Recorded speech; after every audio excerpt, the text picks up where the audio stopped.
I got a poll.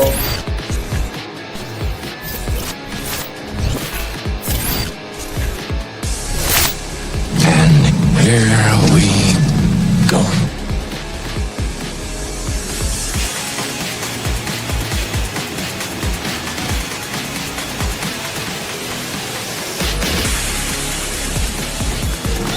Just get those wonderful toys.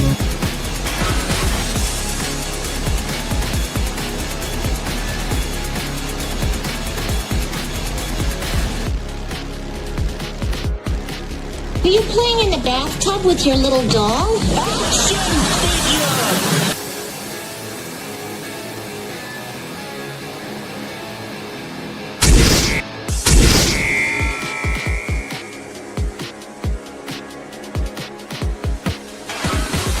Consider this. What is the purpose of a toy? To be played with. Therefore, to not play with it would be Illogical. Damn it!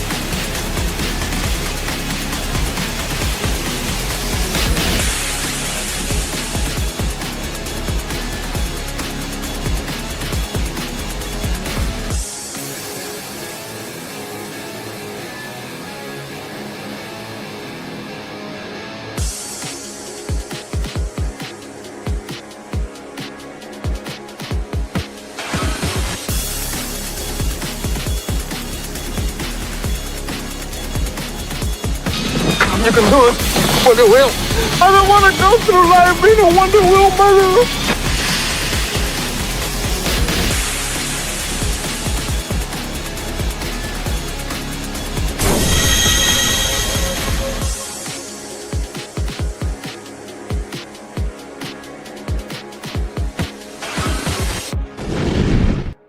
Would you look at that?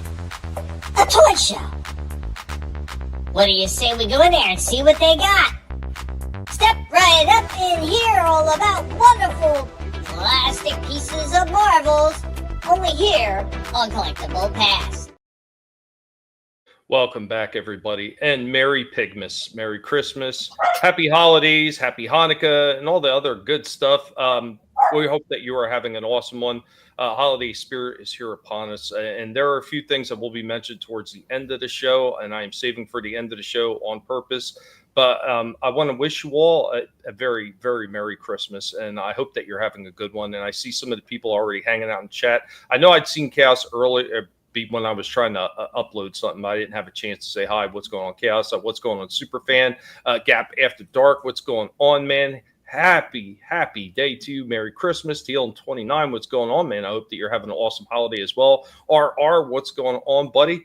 What's going on, Padre? Merry Pigmas to you, too. RR also says, thank you, my friend. A wonderful gift. Best I've received in decades. Hey, man. I always appreciate all the things that a lot of you do for the channel, always stopping by, always taking the time to say stuff to me and everything, and I really do appreciate it. Whenever I get a chance to be able to send some kind of thank you your way, you best believe that I will. There's a lot more thank yous that I owe all of you as far as I'm concerned. In my mind, whether you think it's there or not, believe me, it's there. And, once things are settled and everything is where it should be, and the pig gets justice completely, there's going to be a lot of thank yous that are going to be coming your way. I'll get all heckled, Jekyll. What's going on, Bone? Merry Pigmas to you as well, man. I hope that you're all having a good one. And with that, of course, we got our awesome panel. We got Vinnie. Hey everybody, Merry Pigmas. I hope everyone is having an awesome one. Yes, you guys and girls out there in the chat, we can't thank you enough for everything, and so happy that you're here to actually talk about toys and, well, pretty much the gifts and stuff that we're going to be showing. I mean, we've shown a couple already over the last couple of weeks, but more to come, and yeah, stay tuned. This is going to be a fun one. Always is. Always, man. Every single time. And if it isn't fun, why the hell are we doing it? Right. Of course, we also got Shifty Gizm with us. What's going on, Shifty? Hey, Merry Pigmas, everybody. I hope everybody's had a fun and safe holiday time here the last couple of days. I know I have. Man, I didn't think I'd make tonight's show. I had to cook for the family, and I think I overdid it myself. Yeah, I got a little bit too much grub here tonight, and if I had to bow out, I may be in the bathroom or something. He may be in a coma. Yeah, maybe in a coma. Yeah, too much holiday food here, but I hope everybody's having a good time here. We had some food too. We had a bunch of ham and mashed potatoes and stuff like that, and then of course the golden retriever got his own big giant plate. He ate more than my wife and I combined, and was still looking for more. His belly was hanging down so low, almost scraping the floor as he was walking by, and he's looking for more. I'm like, you fat bastard, you seal belly looking dog, go lay down. Take that schnooter, get out of my face. It's a pleasure to have you with us. A pleasure to have you on as a co-host with Vinnie and I, as well as along with our other co-hosts. We got the super fan, Adam Shawhan. What's going on, buddy? Adam. Bueller. Adam! Well, we're going to move right over. We got Slasher McSplitter, our other co-host, hanging out. What's up, Slasher? Merry Christmas. Merry Christmas. Merry Christmas. Merry Christmas. Padre already made tacos. Tacos sound good, right? Yeah, we had tacos the other night. It's been a bittersweet, and like I said, I'm going to get into that towards the end. But I want to start off some toy fun, some more of these forgotten relics from the past. I am pretty sure I ain't going to stump all of you this time. The pig was out hard at work. A lot of this stuff I've been preparing, and I've been talking about this, because of how bad the internet used to be. I would have to prepare a lot of this stuff in advance, sometimes a month in advance or more, like with some of the toy review videos and Indy's toy history lessons. A lot of them are prepared way in advance. So this one I prepared a while ago, and if I don't stump you all with this one, I'm not doing it right. But let's get into it. Indy's toy history lessons.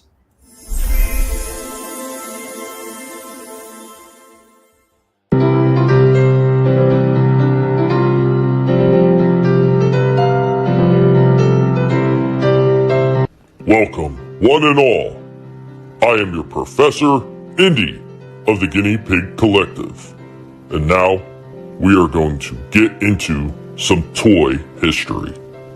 On today's toy history lessons, we'll be talking about another toy franchise that was really from another world. We will be talking about The Other World by Arco. Created in 1982 and running through 1984, The Other World by Arco featured on the story of Rady, the good king of Glogon, and his royal army of Gyps, who crusade to locate the Pure Ancus against the evil Zendo and his Moogs. Otherworld are non-articulated bendable figures, and the figures were first released in 2 packs on cards in 1982, including a Moog or Gyp as well as glow-in-the-dark weapons. Later in 1983, figures were packaged individually, including both a Gyp and a Moog figure, and included more weapons. The Beasts were released in window boxes. Fragacuda and Mach are known to have been packaged each with a Moog, while Sir Cobra is known to have been packaged with a Gyp. Camaro came packaged with Rady, while Sharkos included Zendo, as well as an assortment of each figure's weapons. Antor is known to have come packaged with Shih Tzu, in which the set was dubbed Antor meets Shih Tzu. Yoris was packaged with Eski, where the set was called Yoris meets Eski. Both he and Antor were included in the Battle of the Red Lake set. Now from the second series, the Weapons Master and Lava Man are the most difficult to find. Antor, Yoris, and Mach the Rock Thrower are the rarest figures from the entire line. Castle Zendo can be tough to find as well. There were 4 multi-pack sets released, fighting Glogons, including Kantani, Hondu, and Zendu, fighting terrains with Gayfand, Rady, and Ronin, and the battle for the Per Ancus, which included Kontori, Gayfand, Ronin, and Zendu. The 4th and final multi-pack is Battle of the Red Lake, which included Antor, Yoris, Shih Tzu, and Warrior Yorka. It is the rarest of all the sets to find. Series 1 included a lot more figures than Series 2 in 83 or Series 3 in 84, which only had 3 things. This was another interesting fantasy heavy laden playset or figure sets for kids to collect. Guys, have you ever heard of The Other World by Arco?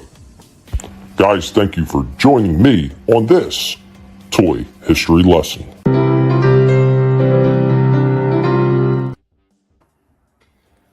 There we go. RR. And I know I must have got a good one because even RR said, Indy got me on this one. What's going on, Iceman? Modler, what's up, man? Merry Christmas.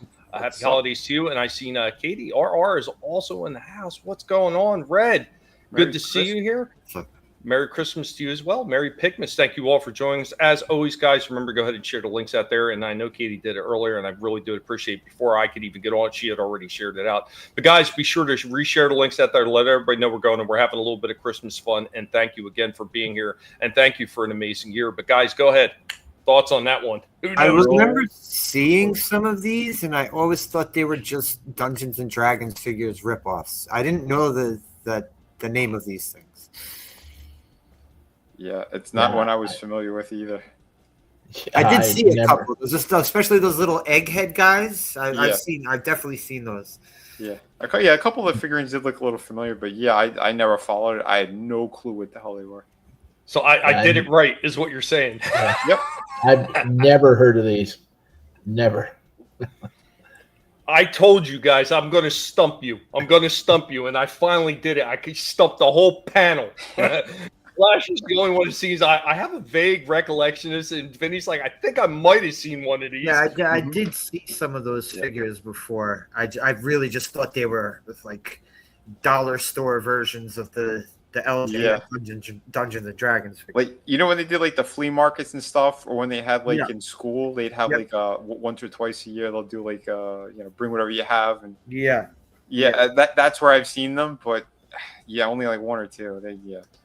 No clue what the hell they were. Well, now you know they are something, and but believe it or not, they are kind of collectible at this point. Wow. Never heard of those toys, and that's one of the things I like to do. I like to bring things either that people don't know at all, or they're so lesser known that everybody may have remembered them from their childhood, but don't really recall them enough to ever bring them up in conversation. I love being able to stir those conversations of, hey, oh crap, I do remember that when I was a kid. I remember seeing that. I thought it was, as slashers say, a cheap Dungeons and Dragons ripoff toy. There you go, man. That I have so much fun doing these things. I also like to learn the names of these things that I completely forgot about. Mm-hmm. Yeah, we had to do, and here's the thing. So you can look up some of this information. You can find some of it. But here's the thing. You can't go by everything that they say because a lot of these guys will get shit wrong. So I had to make a few corrections in the video because I was kind of going on the basis of what other people were saying. And I started doing more research on my own by looking up the figures, looking up the packs, seeing which figures came with what, and found out a few, they were wrong on some of this stuff.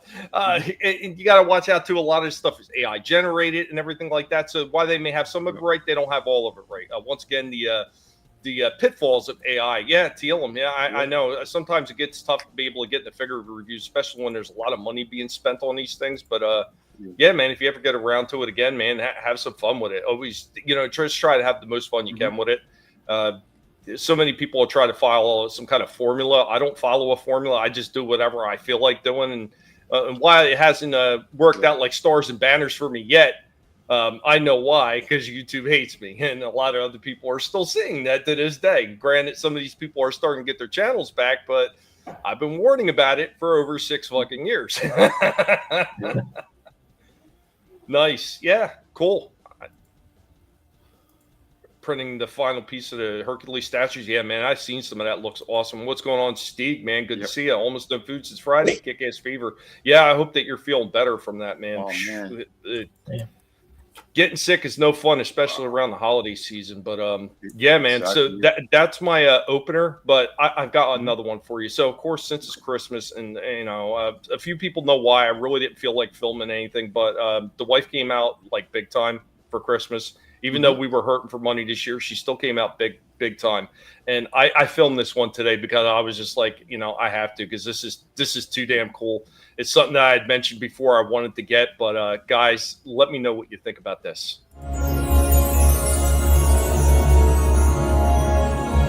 What is everybody looking for Christmas? What is everybody looking for Christmas? Looking for that Red Ryder CO2 powered pistol. That's right. Red Ryder came out with another one, and this time it's a CO2 powered pistol. Let's take a quick look at this one. Go ahead and open that up, and we take a quick look at what we got here. And there we go with our pistol. It's got one pop-off side right there where you put the CO2, and there's your CO2 tightening tool. This is your safety right here. This is the fire. That's for safety, and then you load your BBs right up in here. So let's go out and let's test this sucker. So before we fire the new pistol, we're going to take a shot with the old Red Ryder. And we're going to start off on the tin can. We'll see what kind of damage it does there. And then we'll move to the soup can. There we go with our can. There's our entry. And went clear through. Punched right through to the other side. So it was a complete end over end. It went completely through. So not bad. Let's move to the soup can. See what it does to the soup can. It planked it pretty good. It just left a little tiny dent in there. You kind of almost see it on the inside right there. Just a little bit of a dent, nothing more than that. So let's move on to the pistol. The pistol's got pull-back hammer. Now I'm going to move right over to the soup can, see what it does. So on the soda can, I hit it almost in the exact same spot. It was complete through and through, it's just over there. Now the soup can, big difference on this. So hit right here, it punched right through and it busted out right down here. So it went through and through on the soup can. So not bad. The power on the pistol is a lot more than the air rifle. We'll take a few more shots.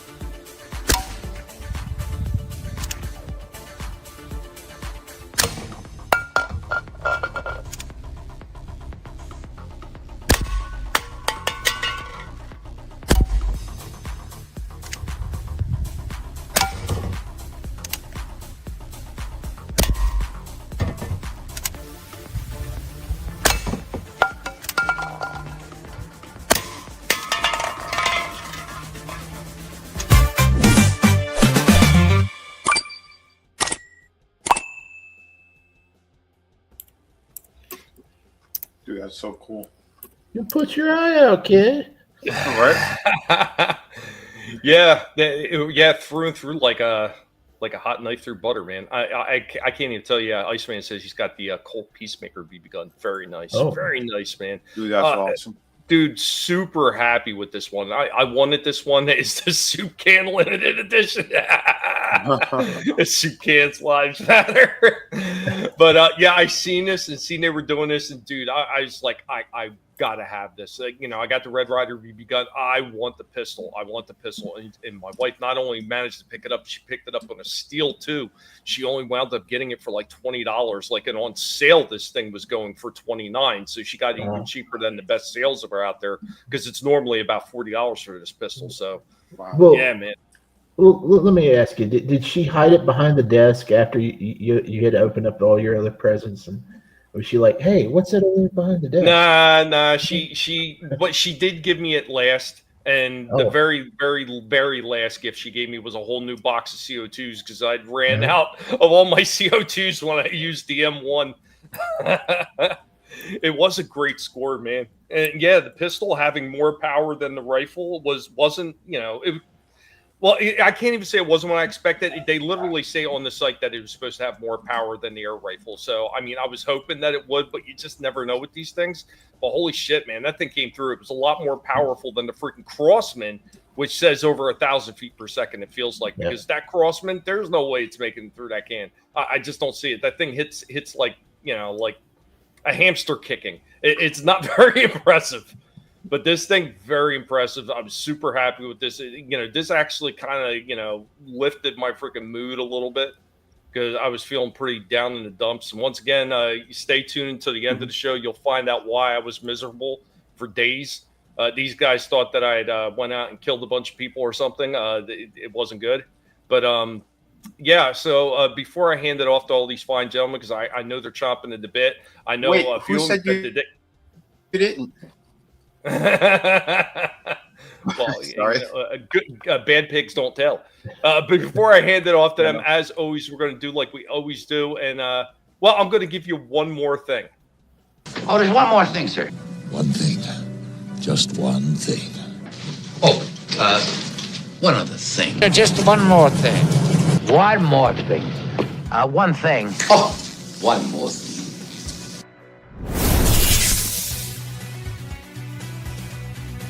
Real quick, this is one of the things I got for Christmas. Got a new model stand. So Mrs. actually picked up 3 of them. These ones are pretty cool. They got the wire bends right there. The only problem is the base is a little light. I'm going to have to heavy it up. But comes with a bunch of different arm clips that you could put on there. So pretty cool. This is definitely going to help out with the pigmation and a lot of the figure reviews. Merry Christmas, everybody. And one other present here. Got something that we were looking for a very long time, could never find it, and the missus found this one for me. So now I finally have Cosmos. So there's another old school Transformer. I can't wait to take a look at this guy. He's actually a lot larger than I thought he was going to be. This one looks really cool.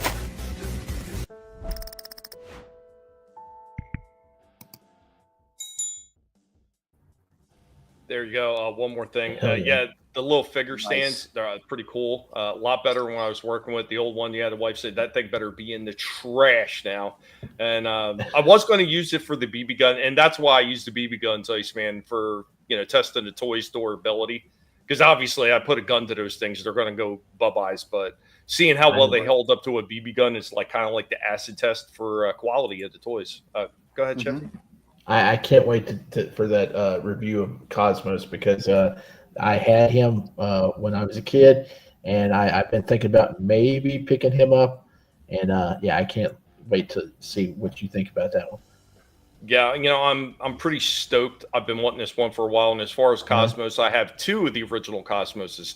One I have sitting out here on the computer desk right in front of me all the time, every time I do the toy show. And then the other one that's a little bit better condition in the back in the boxes with all the other figures. So, yeah, it was one of the ones that I really loved, that Venusian craft, that Adamansky's Venusian craft design. So, yeah. Well, sometimes I use the real ones in the toy breaks when the BB guns don't do the job. Shadowhawk Talks also in the house. What's going on? Merry Christmas. Merry Pigmas, man. Hope you're doing well. Guys. Thanks for joining us, guys. Remember to keep sharing out the links out there. Let everybody know we're going because we're having fun. And as we say, we're getting ready to hand it off to these guys. But, of course, you know what that means.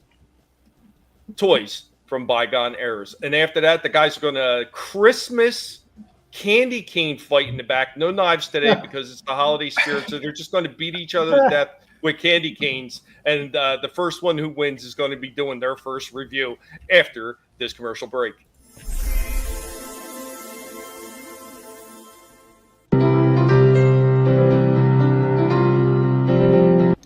I am your Professor Indy of the Guinea Pig Collective. Welcome to Toys from Bygone Eras.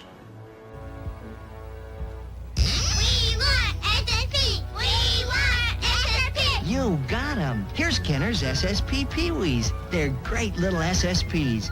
The driver's in his cockpit. In goes the easy pull T-stick. A quick tug and they're off, scooting along indoors or out. They're so easy to rev up and race. SSP Pee-wees with easy pull T-sticks and driver. Each racer sold separately. Do you hear it? I hear it. Here it comes, the hull of power from Sonic Sound. Now, when you pull that T-stick, those SSP racers howl with power. Take that action. Crush them, smash them. New SSPs with sonic sound. Super Stalker, King Cobra, Detonator. Kenner's SSP racers for 72 now with sonic sound, each sold separately. I've got a new SSP. Soma! Okay, let them go. Some of the great SSP racers for 72. Scorpion, Hustlin' Hoss. And there goes Juices Wild and Ramjet. Dig the SSPs for 1972. All with the new howl of power of sonic sound. SSP Scorpion, Hustlin' Horse, Juices Wild, and Ramjet by Kenner, each sold separately. He's a demolition demon in a beat-up Chevrolet. It ain't worth $1, so he wrecks it every day. Now here is Kenner's SSP smash-up derby set, and you can hoot and holler, cause you ain't seen nothing yet. Crash, bang, crack 'em up, put 'em back again. Crash, bang, smash 'em up, it's smash-up time, my friend. Kenner's SSP smash-up derby set comes with everything you see right here. This is Kenner's Screen a Show, the amazing Take It Any Place projector. Show 'em here, show 'em there, take it almost anywhere. 7 great color shows like Sabrina and Archie. Slip in a cassette and the show is on. Hey, here's the Hair Bear Bunch. There are over 100 scenes, bright even in daylight. See exciting shows from both sides with Kenner's Screen a Show projector with 5 cassettes. Thank you for joining us, and remember, if it's not being done by a pig, it's not worth watching. Guys, I hope you enjoyed that. Toys from Bygone Eras. And oh my God, this computer's black screening again on me. Pretty soon this thing is going to be out of here. There should be a new computer after Christmas. So thank you, Katie, for resharing that. Yeah, man, kids don't have anything that cool anymore. No, they don't, Shadowhawks. I mean, they were making some amazing stuff back there. And there's going to be some more stuff I'm going to be showing off later on. It's kind of Christmas related that I dug out. And I think some of you guys are going to dig it. Hopefully they don't try to copyright hit us for that shit as well. But you just never know. Yeah. General Lee, eat your heart out, man. Yeah, right. And what's going on, Cal Hoy? See Cal Hoy here. What's going on, man? Merry Pickmas, man. I hope that you're doing well. I'm not going to touch that right now, Chaos. That'll be something I'll talk about later. Good stuff, Indy. Yeah, man. You down with SSP? Yeah, you know me. Big mainframe coming, right? Yeah, I need it bad. I'm tired of this thing black screen. Yeah, guys.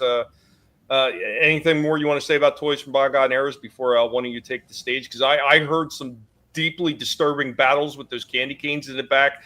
Guys, I know you in the audience don't get to hear the absolute devastation that's going on, but I'm pretty sure somebody got poked in the eye with a shard of candy cane during that fight in the green screen. It was brutal. Well, we've been sharpening them for the last hour, so I mean, they're sharp. I didn't come with a candy cane. I have nothing to show. So. No. But all right, there is something I want to show. But before we do, there is also something from Shifty. And before that, let's say a shout out for Adam, man. How you doing, brother? Merry Christmas. Hey, Merry Christmas. Yeah, I couldn't do much earlier. The dogs were going nuts, so you know. Oh. Ta-da.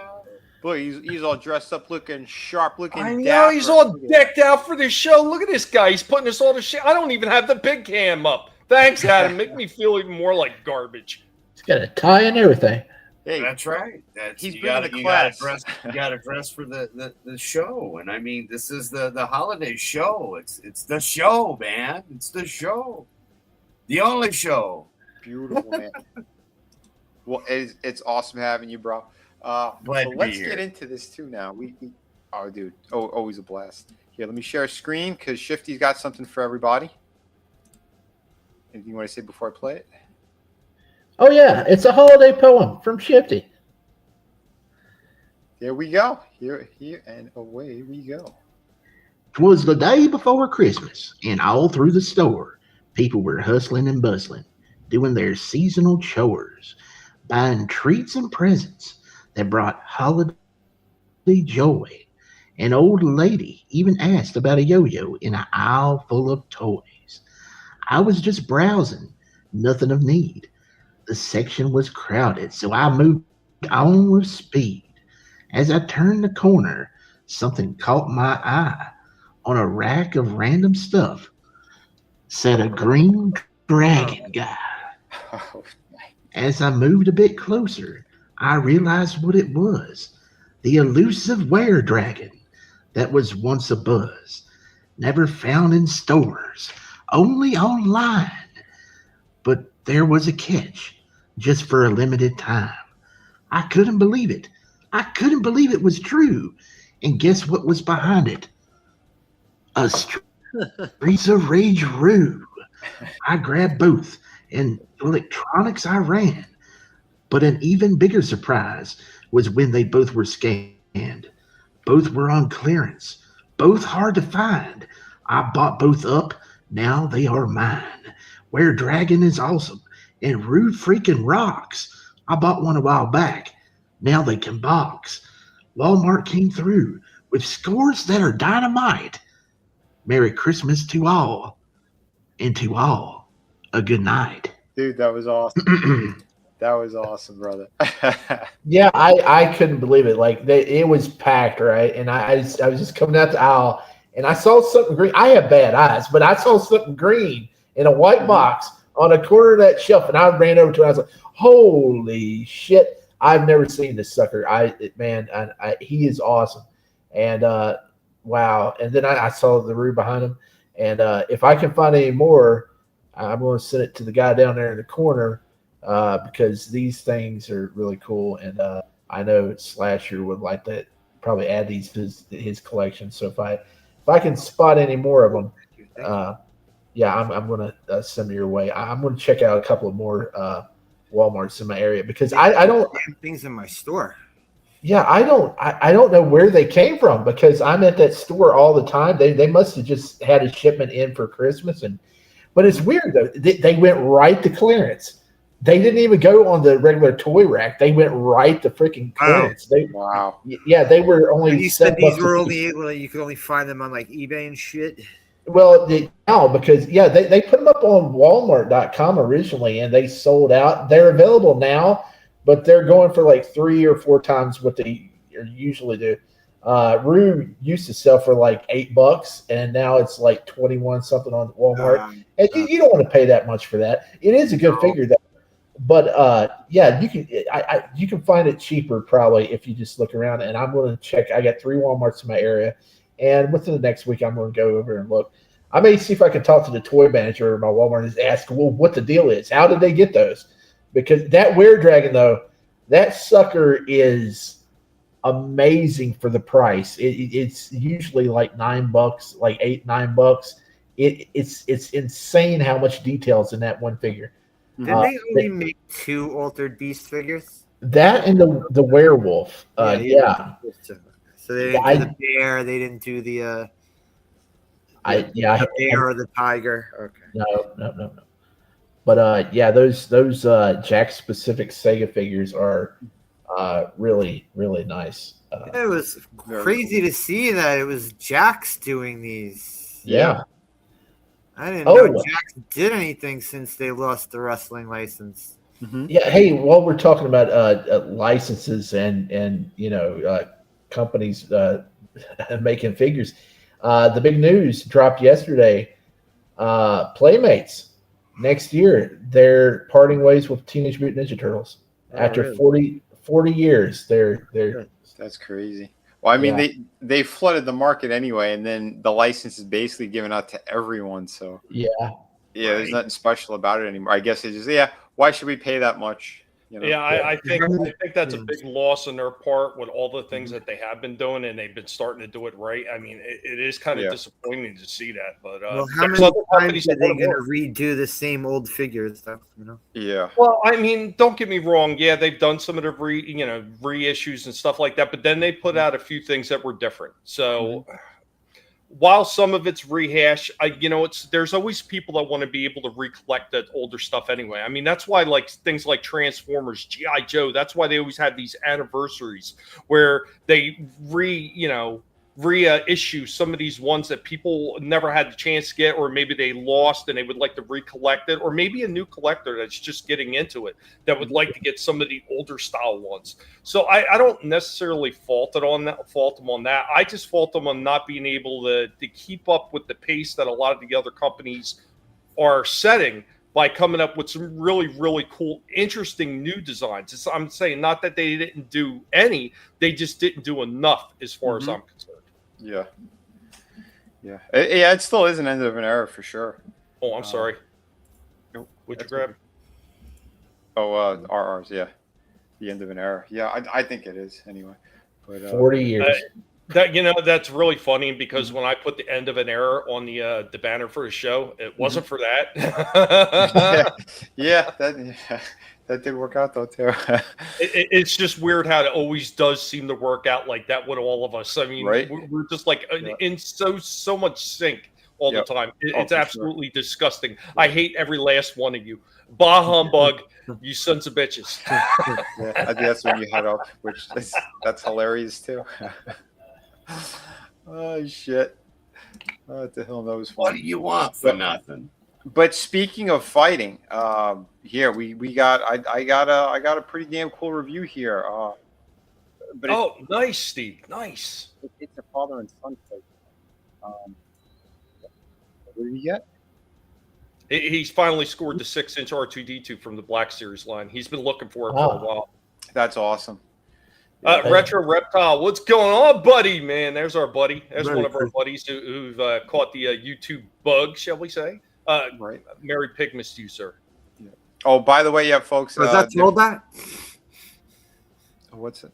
Oh, yeah, is it? I think it is. Well, we can't say that. We cannot confirm. I mean, he who shall not be named by YouTube. Okay. Right. We got George Lucas in the house as well. See that? R2D2 is mentioned. George, what's going on? Merry Pigmas to you too, sir. Merry Pigmas, George. I'm shut we're gonna jump into this one, but very, very cool. We got discount figures here. So I've been wanting to show you guys this review for like the past 2 weeks. So here it is.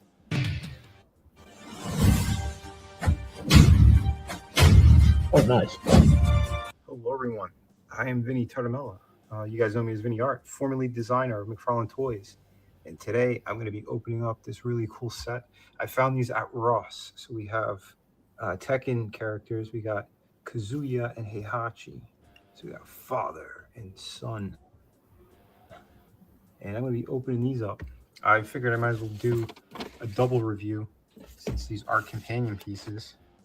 I do love how they did the packaging on these. Very beautiful stuff. Apparently these are Bandai. There are two other characters. I only found out about them after the fact, but I'm going to have to look for them. It's King, the wrestler, and does Heihachi's thing say round 2? Kazuya's son. Yep. And Heihachi's grandson. So. Oh, ready. No, he's ready. He's ready. Round one ready. That was pretty sweet. And again, those are separate pieces. So, let's open these up. Get a good look. Yeah, the other two figures, it says round 2 very, very and something cool, else. I forgot box what it was. art as well, I gotta say. It might be fight. A little bit better. Round 2 fight. I think that's what the other one is. Okay, this is something that is just super cool. So everything about these figures are meant to be together, which is so awesome. So we have Kazuya with the round 1 kind of, front base thing, that piece. He's got his effect. Even the box he comes in, it goes together with Heihachi's. So this was a super cool feature. I love that they did this. I wanted to make sure you guys got to see this before I started doing the full review. But not too bad. So these guys, they do come with not that many pieces, but what they have is fun. So you do have the alternate hands. Kazuya has an open hand and of course the fist hand. So you got both of those. Obviously you get the round 1 base, and again this just lays on top. So you could probably use this for something else if you want. You don't necessarily need it for the Tekken, but if you want to do that you could. And of course Heihachi, similar deal. He's got his ready stand with the display. Again, his effect which is really cool. He does have the alternate hands. So if you want 2 fists, you get 2 fists. Or if you want 2 open hands, you get 2 open hands. And they are just ball pegs on the wrist, and it just pops on and off pretty easily. If you have any Bandai toys, you probably know what that is anyway, or how it works. Yeah, like I do like that they have the lava for background. I move that out of the way, you get a better look. So here is Kazuya. Really nice detailing on this. Good sculpt work. They're fairly simple figures. I'm not going to go too crazy over, you know, or rant and rave about the certain things they do, but what's here is a lot of fun. And we don't normally get that many Tekken figures, to be quite honest. I can't really think of the last company that did them. I know there was at least one, because I had a handful of them back in the day. But we're talking like 25, 30 years ago. Yeah, I like the Scar. They did a nice... I did look it up. SH Figure Arts, they did ones from, I guess, the newest game, which I think is 8. And those are smaller, but they're super expensive. What's going on, Frankie? Hey, Frankie. But yeah, these are more affordable. And again, if you go to Ross, they're just $15 each. So that's pretty. Dude, awesome. You know, and that's one of the things I want to touch on real quick before you hit play again. So I know we've been talking about Ross and some of these other places not having a whole lot in stock, and I know Shifty has been extremely disappointed with them. So I walked into a Ross and I found all kinds of shit. I mean, granted, I didn't find as much cool shit as I was hoping to find, but I still did wind up seeing quite a few things that I was able to pick up, and especially last minute pickups. So. Ooh. Nice. Are we going to be seeing them tonight or in a future episode? Well, no, they weren't for me. They were for somebody else. So okay, it's not something I'll be showing off. Very cool though. But yeah, no, hey, I'm happy. I found a lot of good things too, and I got you guys a couple of gifts too. So I mean, it worked out. But yeah, because everything is on a budget. Yeah. By the way, if you have noticed, we're not streaming on X because I don't have the gift membership expired. So. Yeah, so when it came up and I was like click and oh, never mind. I know why, and I just got rid of it. Yeah, I noticed too. As we were going live, I went to go try to attach it, and it said no more. So I can't do the animations either anymore. So there you go, folks. But anyway, back to the review because these things were pretty cool. Good job with that. We'll get into articulation and everything too. And yeah, here is his effect. Let me take that off so you get a better look at that. Pretty nice. Again, the sculpt work is there. Articulation could be better on these guys. I will say that right off the bat. But what is here is fun. I think Kazuya is a little bit better than Heihachi. I feels like his head might be a little too small for his body. I wish the scaling was a little bit better. But let's get back to the detail on him. We do have his tiger logo thing on his gi. This is very soft material as well. I think it's like the same type that Jada uses because it kind of feels like that, almost rubbery. But the print quality is really nice.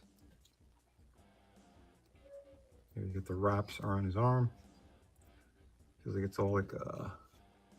Is that a separate piece? It might be a separate piece that they plug in. I'll jump a little bit, but all yeah, I thought like the print they did was fantastic on them. Could. That Not tiger so logo. much, but there are again 2 different joints. The neck one, which out of the box might be all twisted. You're gonna have to get in there and move them with your fingers, but not too bad for that range. Arms go all the way around. There is some kind of slight movement. It's not a full butterfly joint. I don't know how well you can see it. There is something in there that kind of gets slight forward and back, but not by much. Yeah, not much in there. It does have the bicep, obviously, the double hinge for the fist, and like I said, a ball peg kind of in there. Back is pretty great. Forward, not so much, but it's enough for what you need it to do. He does have waist twist in here.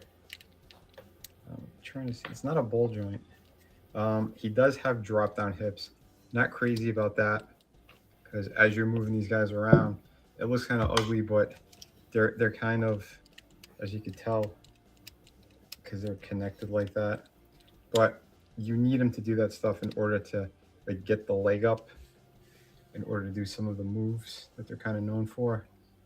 Are you going to pull them off exactly? No, but it's still all right. There are ratcheted joints in the knees, both the top and the bottom. So that's pretty nice.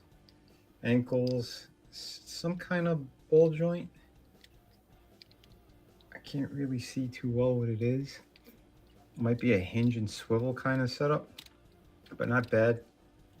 Like I said, overall, you could still get them in some pretty cool fighting moves and fighting stances. Yeah, it works with the articulation that's there. It really captures like how they are. Straighten him out and put his other hand on. Again, we'll get a better look. He does have a little bit of a scar on his chest.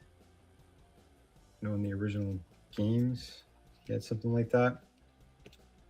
But yeah, he was the bad guy in the very first game, the final boss, and he had black hair. Obviously, he was a little bit younger.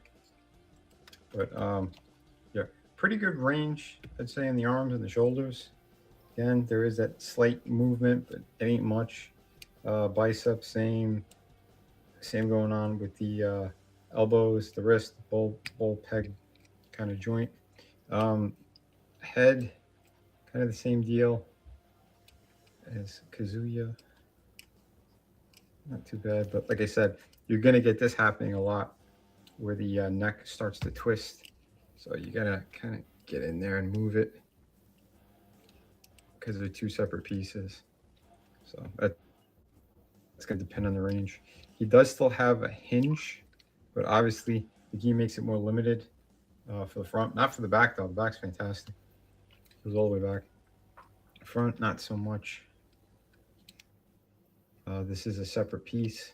So I don't know, if you do want to take it off, it's up to you. But keep in mind, you're going to get gappage in there. There is a gap. So they basically used his gi to kind of, that's pretty ugly under there. If you can see it properly. So I don't know. But there is a ball joint in that. So not too bad to hide that. He does still have the drop downs, splits. Pretty fantastic for these guys. That's what you want.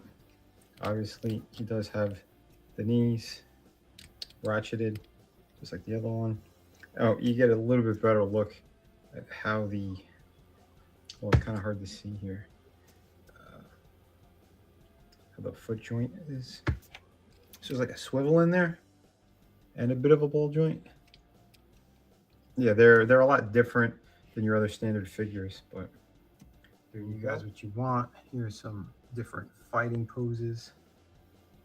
Again, they look awesome together. Yeah, for what's there, I mean, you could really pull off like some of the moves and stuff in the game. And I think Kazuya, like his whole kind of body stance and his sculpt work, like it's all there. Quickly. You know, if they put a little bit more into it, these things could really be phenomenal. I mean, so the articulation is so different from any other figure. We're just kind of giving you a little bit of an idea of how they are. And if you want to slip them into your display with Jada, you can. They're pretty good scale, not too bad. And the type of plastic that they use, it looks like they really do fit nicely. There was that crossover game years ago. I might have to check it out on YouTube, but there was a crossover between Street Fighter and Tekken. So if you want to do that, you can do that. The scaling's pretty good between these characters. Not too bad. This guy around. So you gotta get a better look. Yeah, I think that works. Obviously, they're not as articulated as some of the other figures. This is the Storm Arena Ken, which is excellent. Another beautiful figure, all pretty much in scale with one another. So all in all, for these figures, for how they are, and again, we're not really getting these from any other companies. These are still pretty fun. I mean, if they were just separate and only had one each, they'd probably be around a score of a 7. But together, I could go about an 8 out of 10 on these. They are cool. They're a lot of fun. And if you are fans of Tekken, I think these are kind of a must grab. So go check out your local Ross stores. That's where they got these right now. For 15 bucks, you can't go wrong. For 30, I don't know. But for 15 each, yeah, it's pretty solid. Thank you for watching. Remember to hit like and subscribe.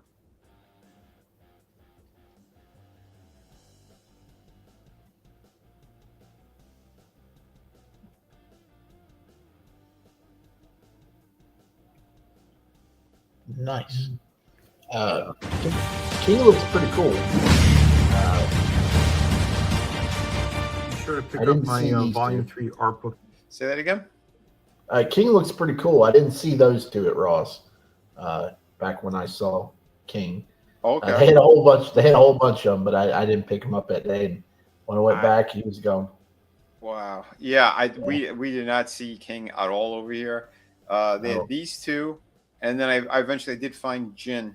So I have the 3 generations of because it's the grandson of Heihachi. But he looks fantastic, and they did different stuff with him.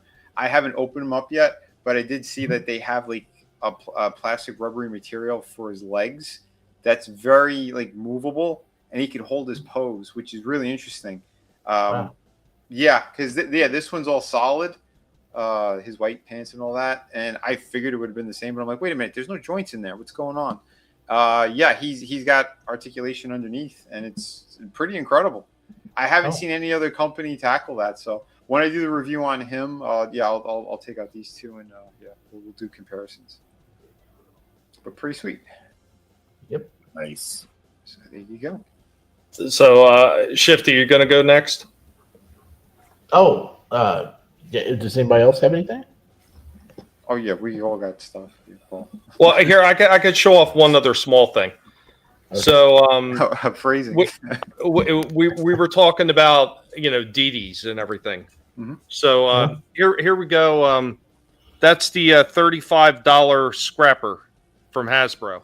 Mm-hmm. I went into DDs and I picked up this $9.99 version of scrapper. Oh my god. Is that the third party one that like one of the ones? Yeah, like it's kind of like almost like the NBK one in a way. So, but this one, these ones together, they come with a lot more shit.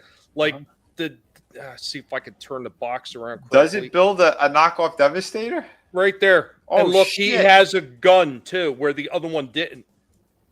Get the hell out of town. Yeah. $9.99. $9.99.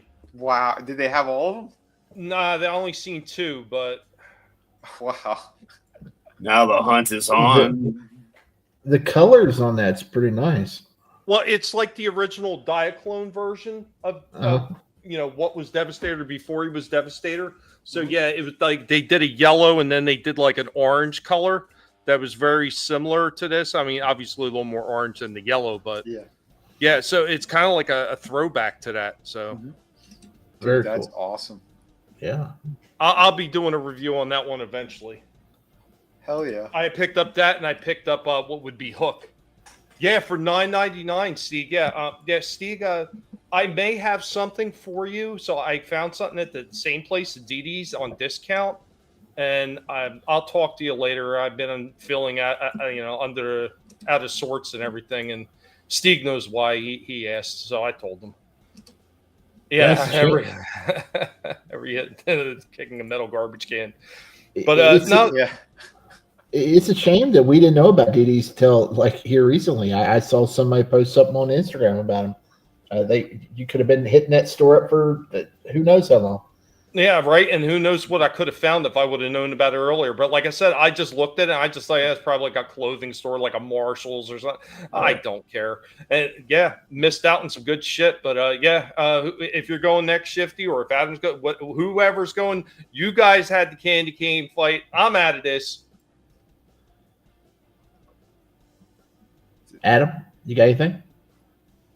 Yeah, I've been sharing since I got on here, man. Like I'm whenever, like Tommy knows. But yeah, so here we go. We have the there we go, so I can see what I'm doing here. I apologize.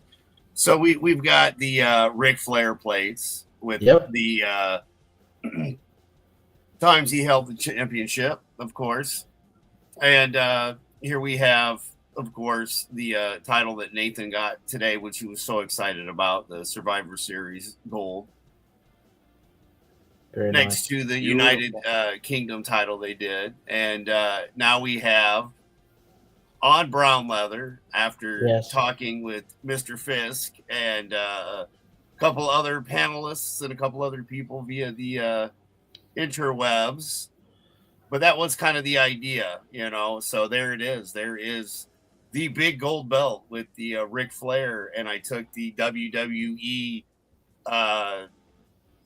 premium belt that they made, which is kind of weird because this isn't even real leather either. It looks good, but yeah, I'm going to definitely get a this kind of brown leather and actually real leather and redo the title eventually later down the line. But yeah, I think it looks pretty sharp for me doing it. Yeah, those are awesome. It looks great. And being we have the lizard attack, as you can see. Look, the lizard is very envious. He's saying, wait a minute. No, I did not put him there. He fell off the hat, and that's how he landed. And I thought that was hilarious. So I instantly messaged it to Tolbat since he sent it to me. See, he was up there. Yeah. And yeah, so I thought it was hilarious. And those plates, they're interchangeable, right? Yeah. So you could go back to the original one, which was the wrestlers. Man, they all look so good. The nameplate, yeah, I can pull them all off. Have a custom strap made, and here we are sideways. Which again with the brown, and then you've got the red and black, especially the NWL belt and the one Booker T sign. Which of course I switched back to the NWO with the Superfan plate, which I think looks pretty good. But there's all three belts together to kind of get an idea what they look like normally versus with the Flair belt side plates, and again just how it normally looks. And then I actually think this makes the big ugly W belt look halfway like a championship belt. Look at that. That is an ugly freaking title belt, but right there like that doesn't look too bad, right? Yeah, it looks great. Still works. It's the first time I've enjoyed that ugly ass W. Like, I hate the W belts. Well, I think the contrast with the other ones, like I just it looks awesome. I think it would just walk through a museum kind of. Well, I mean, it could be worse. You could have the spinner belt. So you're right. I do not. Nathan does have the John Cena legacy, and then they came out with the farewell tour, the jackasses. But now here you go on that cane belt. You get a good shot at a 4 millimeter thick as you're looking at the Andre, because Andre makes them all look tiny. Oh yeah. But again, that just with the lighting and the way with the the way everything kind of shows. The Big Eagle again. I've been waiting on that belt. I enjoyed the block version versus. It's kind of fun to see my wall sideways, upside down, and everything too with the belts. I gotta say that's kind of funny. And the Andre, there he is, taking up the whole corner. Just being Andre. That's the belt that started this for me. Was all the way back then. Basically the '86 version of the Hogan belt before the the Winged Eagle. My apologies. That's what it would look like when my door shut if it was just a wall, right? Like, look at that. Isn't that nuts? Jeez. And that's for Tommy. It's some spam and some bologna, and just that's my to stop, because plus it was funny. That's what I had the other day.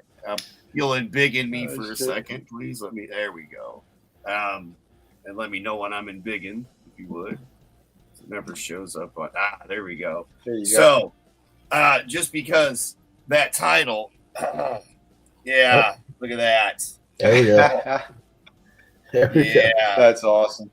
Styling and profiling. That's right. Styling and profiling. Wearing the Christmas suit. Yes. We're all set and ready and good to go. There we go.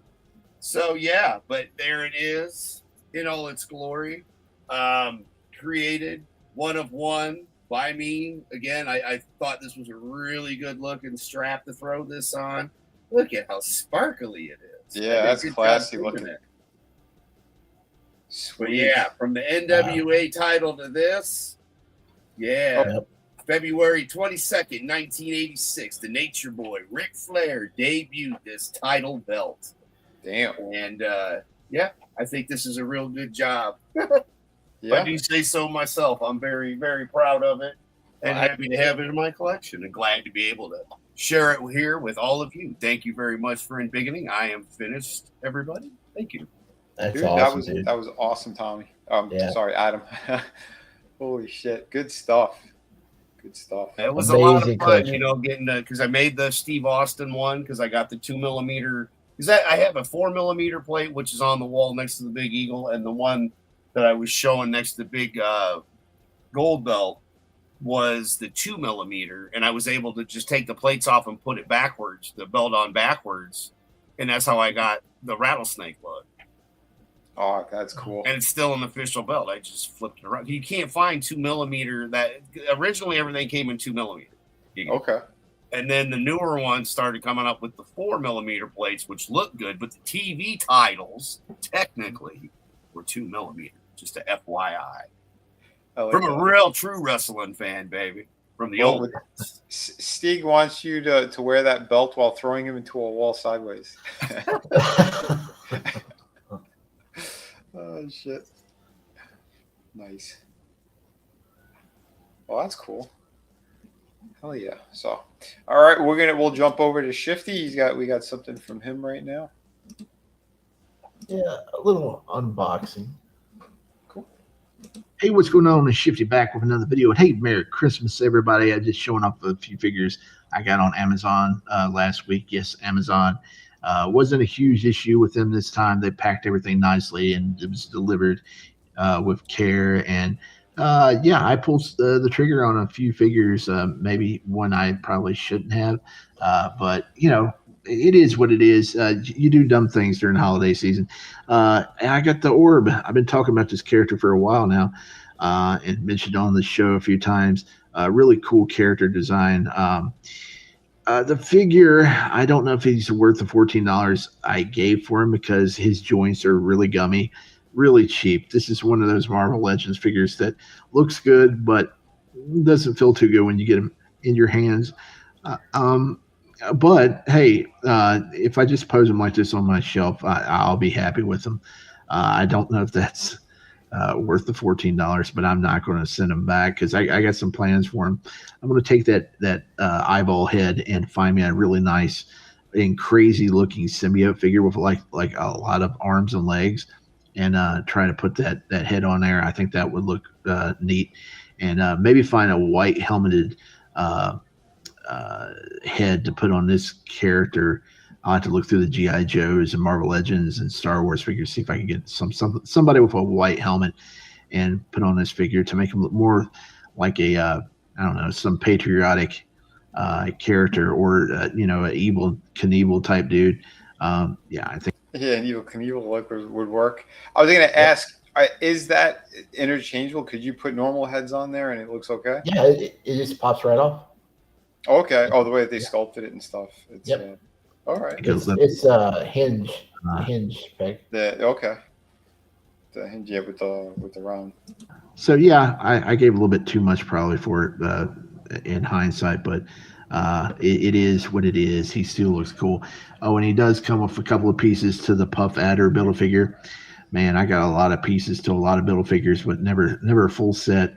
So these go in the junk pile. Maybe I can make a kit bash someday of all the parts I got. We'll see. Also for $14, which is twice as much as what this character goes for at Ross, if you can find them at your Ross, or her. It's Padawan Jackie Lawn. This is Daphne Keene's character from the Acolyte. Daphne Keene being X-23 from Logan and Deadpool and Wolverine. Yeah, she's a cool character. That show had a lot of cool characters, but the writing was terrible. But yeah, she was one of my favorites on the show, and man, she got killed off in episode 5 in a brutal fashion. That episode stop. Really great lightsaber.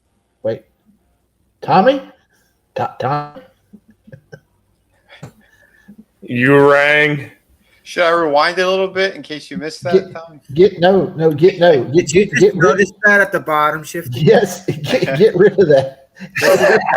It's been going for like a minute or two already.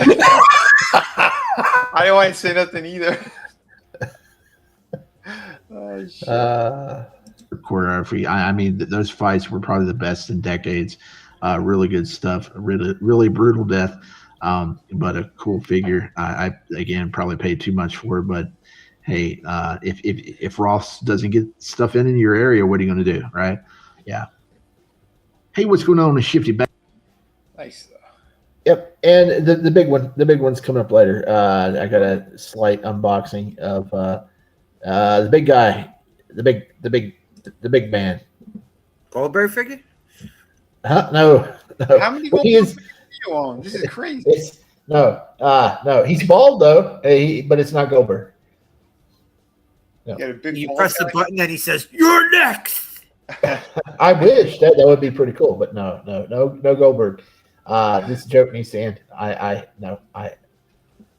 What does this say? Okay. Yeah, no, I'm not a fan getting of a little Goldberg. bit worried now, huh? No, you never know I- what's behind the scenes. Well, no. I saw it. Yeah, I was watching the video, and all of a sudden I saw a little thing in the private chat, and it said, "Hey, check out the scroll at the bottom of the screen." I was like, "What? Oh, yeah, no, Goldberg. Well, what are y'all doing?" Anybody else want to go before I pull out another one? Vinny, you're next. I'm next. All right. Well, because Adam was so awesome too, I did do that review of one of the figures that he sent me. Hold on, let me share the screen here.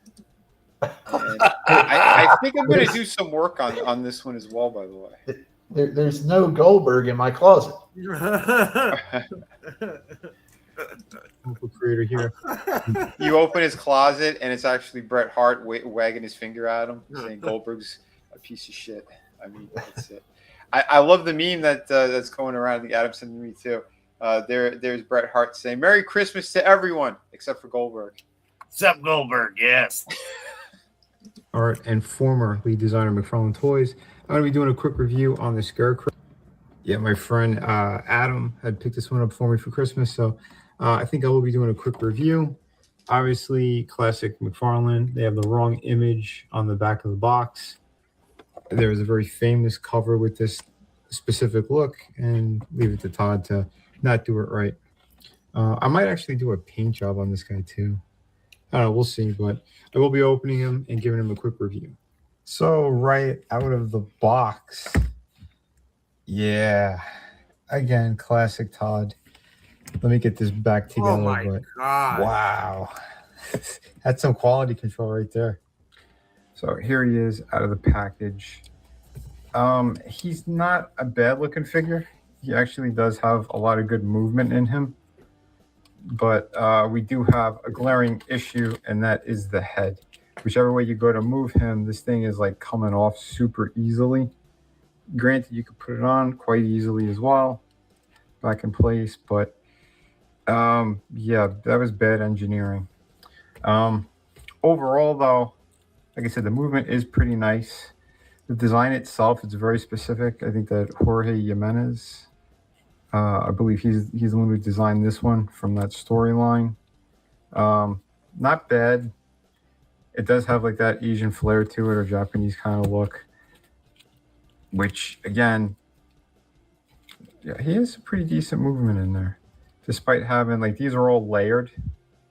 They're glued and pinned and layered, but there is some movement in there. So if you wanted to do some customization, you probably could.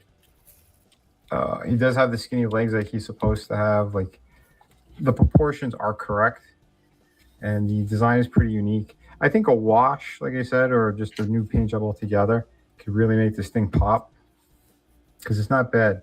I don't know what's going on back here. This I might have to trim or fix, but to do some custom work, I think we get a really awesome figure out of this for sure, because what's here is still really nice. Yeah. It's pretty neat. I know everyone's going crazy over the newest one that came out. It's more classic, although he's way too big. He's like a diesel looking Scarecrow. But yeah, this ain't bad though. So thanks again, Adam. Pretty cool piece. Yeah, he's gonna be he'll be a project, I think, but I think it'll be worth it because I do like the detail, and the hat is really cool. I like what they did with that. Not bad. Let me punch in, get a better look. The mask, yeah, he definitely needs extra paint in there. Yeah, the details there, it's just paint application. It's like there's none. You can't just do solid on there and then be like, oh yeah, we'll just throw it in the box, because it does look pretty damn cool. But I think we're gonna go in there, do a wash, dirty it all up, maybe even change the color a bit, and then go in there with some dry brush afterwards, and when everything's dry, and get all the little details going. So he'll be a project, but I do think it'll be worth it and a lot of fun to see. So not bad. Well, yeah, it almost. Welcome. Oh, dude, Adam, thank you so much. Ali, because it's like that kind of gas mask for the military one, but also could kind of looks like a mosquito's head. You know what it reminds me of? RR says the mask look cool and it's cool looking. It reminds me of sliced noodles. Sliced noodles. What was the character in the? I'm surprised Shifty don't know that one. Sliced noodles, Shifty. Star Wars. Yeah. The guy who was squealing on Han and Chewie in Mos Eisley. Oh, okay. Oh shit. I think he looks. Wasn't there a Metal Gear Solid character? Kind of. Yeah. There's a few of them that were kind of. Yeah, it's got that vibe to it. I'd say. Yeah, kind of neat though. Like I said, it was a pretty cool piece. So, not bad. Main thing snout. Yeah. Kind of, yeah. Similar to that, but not a bad figure. Well, before anybody else goes, because I wasn't sure you're going to break out something that quick, I got an unboxing as well. I'm going to show off real quick, and then I handed it back off to you guys for a while, for as long as you guys got. So here we go with this one.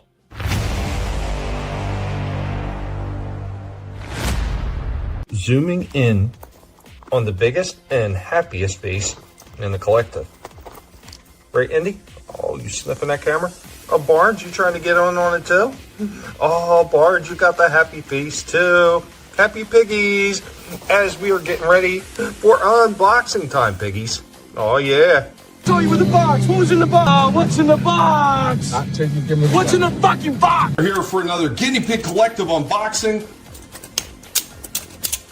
Let's go ahead and get this one open, right?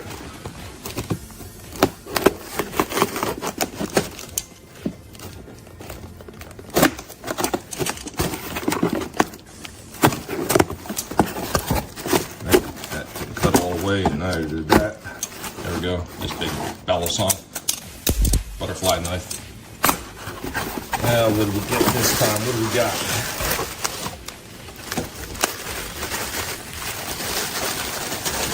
Oh shit! What do we got here?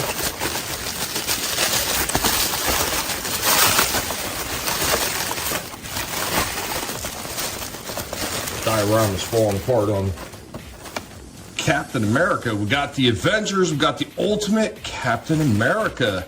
Thank you very much for this one. This is something that I wouldn't normally pick up, but pretty cool. Always wanted to have a Captain America.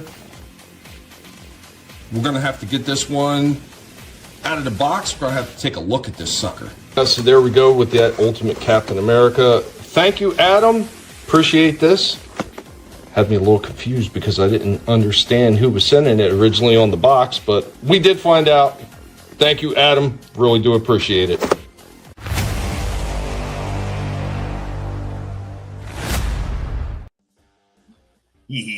I tricked the pig. I got over on the pig. Ha ha ha ha ha. Yeah, man, it does look pretty cool. I did get it out, and I started to kind of like work on it a little bit before something else happened, and it's got a few issues. I will say that there are a few issues with it, but I mean, overall, pretty cool looking cap, man. The colors are nice and everything. You know, nice detail work on there. It's just, as always, it's Hasbro. You know, finer details. You know, they always seem to screw up. Real Captain America, not Captain Falcon. Yeah, I hear that. I wouldn't buy that. I wouldn't take it if somebody gave it to me. When Vinnie was showing off his and he was coloring it in and stuff, you were like, man, that's a nice looking figure, you know, by itself before he even shaded it. And the shading made it look good. I was like, I got to get one for Tommy. And I was getting one for myself. And I'm like, hey, this is going to be fun. So, and again, the fact I had to send it from California to you and it got there before the one that I had ordered a week before that was supposed to come here to then send to you. It's a clown world after You all. gotta Merry love how that Christmas, and works. You're welcome, man. Great. I appreciate that, man. Thank you so much. Like I said, it's not something I would normally buy just because my detestment of Disney. Yeah, I know. It's kind of like that Ghost Rider that I it's got problems, but I still like the overall design. But you know, it just even pains me thinking about they finally put it out and I never had one, and it's like you know. That's why I got the one behind me. I got Vinnie's. Well, what's going on, Curtis, man? Merry Pigmas, man. Merry Christmas to you, sir. Thank you for stopping. I know my man's always working. He's always got something going on, man. Really appreciate you being here. Yeah, Hollywood's been dead for a long time. But yeah, that's unboxing, and I'm handing back off to these guys because they got more to show. They told me so before the show. Yeah, actually, I want to show something too that Parrot had. He's sending me some images too, man. He's got a lot of cool stuff. Hold on here. We'll show the first one he's got here. He's got showing off. Look at that. Look at that. He's got Shadow the Kraken up in here. So very cool, man. Very cool. And I hope you love it. Original cover that's a rarity. That's right. That's right. Yeah, there's actually less of those than there are of the one that was supposed to be the chase variant, which is hilarious. But that's thanks to my printer. But yeah, he's got a couple other really cool things. Look at that. He's got those ducks. Dude, I seen we had to go get some more pig food, right? We seen a car in a parking lot. I shit you not, when I say like it felt like Guardians of the Galaxy, I want to get them all lined up on the dash of my car. This guy had his whole big giant truck window loaded with those damn ducks, and I mean loaded from end to end. Now, someone's got to explain this. I think it's people with Jeeps specifically that it's. I've seen a lot of them where it's just like Jeep owners have a lot of those ducks, and they're like glued. They glue them onto like the paneling and stuff from the inside of their car. I don't know what the deal is, but yeah, pretty interesting. And yeah, I know Tommy, you would have a blast, like literally. There we go. There we go. Oh yeah, dude, that Joker one's sick. Mm-hmm. Nice. Even with a bathtub. But yeah, he's just I love that. He's perfect, you know. A bathtub. A bat tub. Yes. They're cool, man. They're not too big. They're not too small. Giggity. Hold on, I'm trying to reach it all. You know, compared to the pops.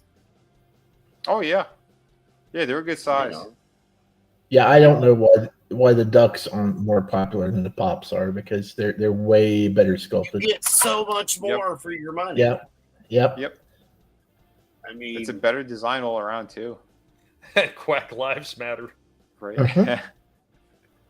Hey, we have these wonderful plastic toys here, and those were some cool ducks you had. This is the only one I got. This was gifted to me from Brent Utini way back in the day from the UK. So yeah, that's the only one I have. I've not seen them anywhere else, but I think they're pretty badass personally. I like the ducks. And what's going on, DJ Play Nice, man? Thanks for stopping in, man. Hope you have a Merry Pigmas as well. Merry Christmas. Hell yeah. Great. Blaster. Yeah. Yeah. Oh, he's got a lot of cool stuff here. That's for sure. Let me I'll zoom in too. Oh, you even got the what is the Optimus Rover? I think that's what that is.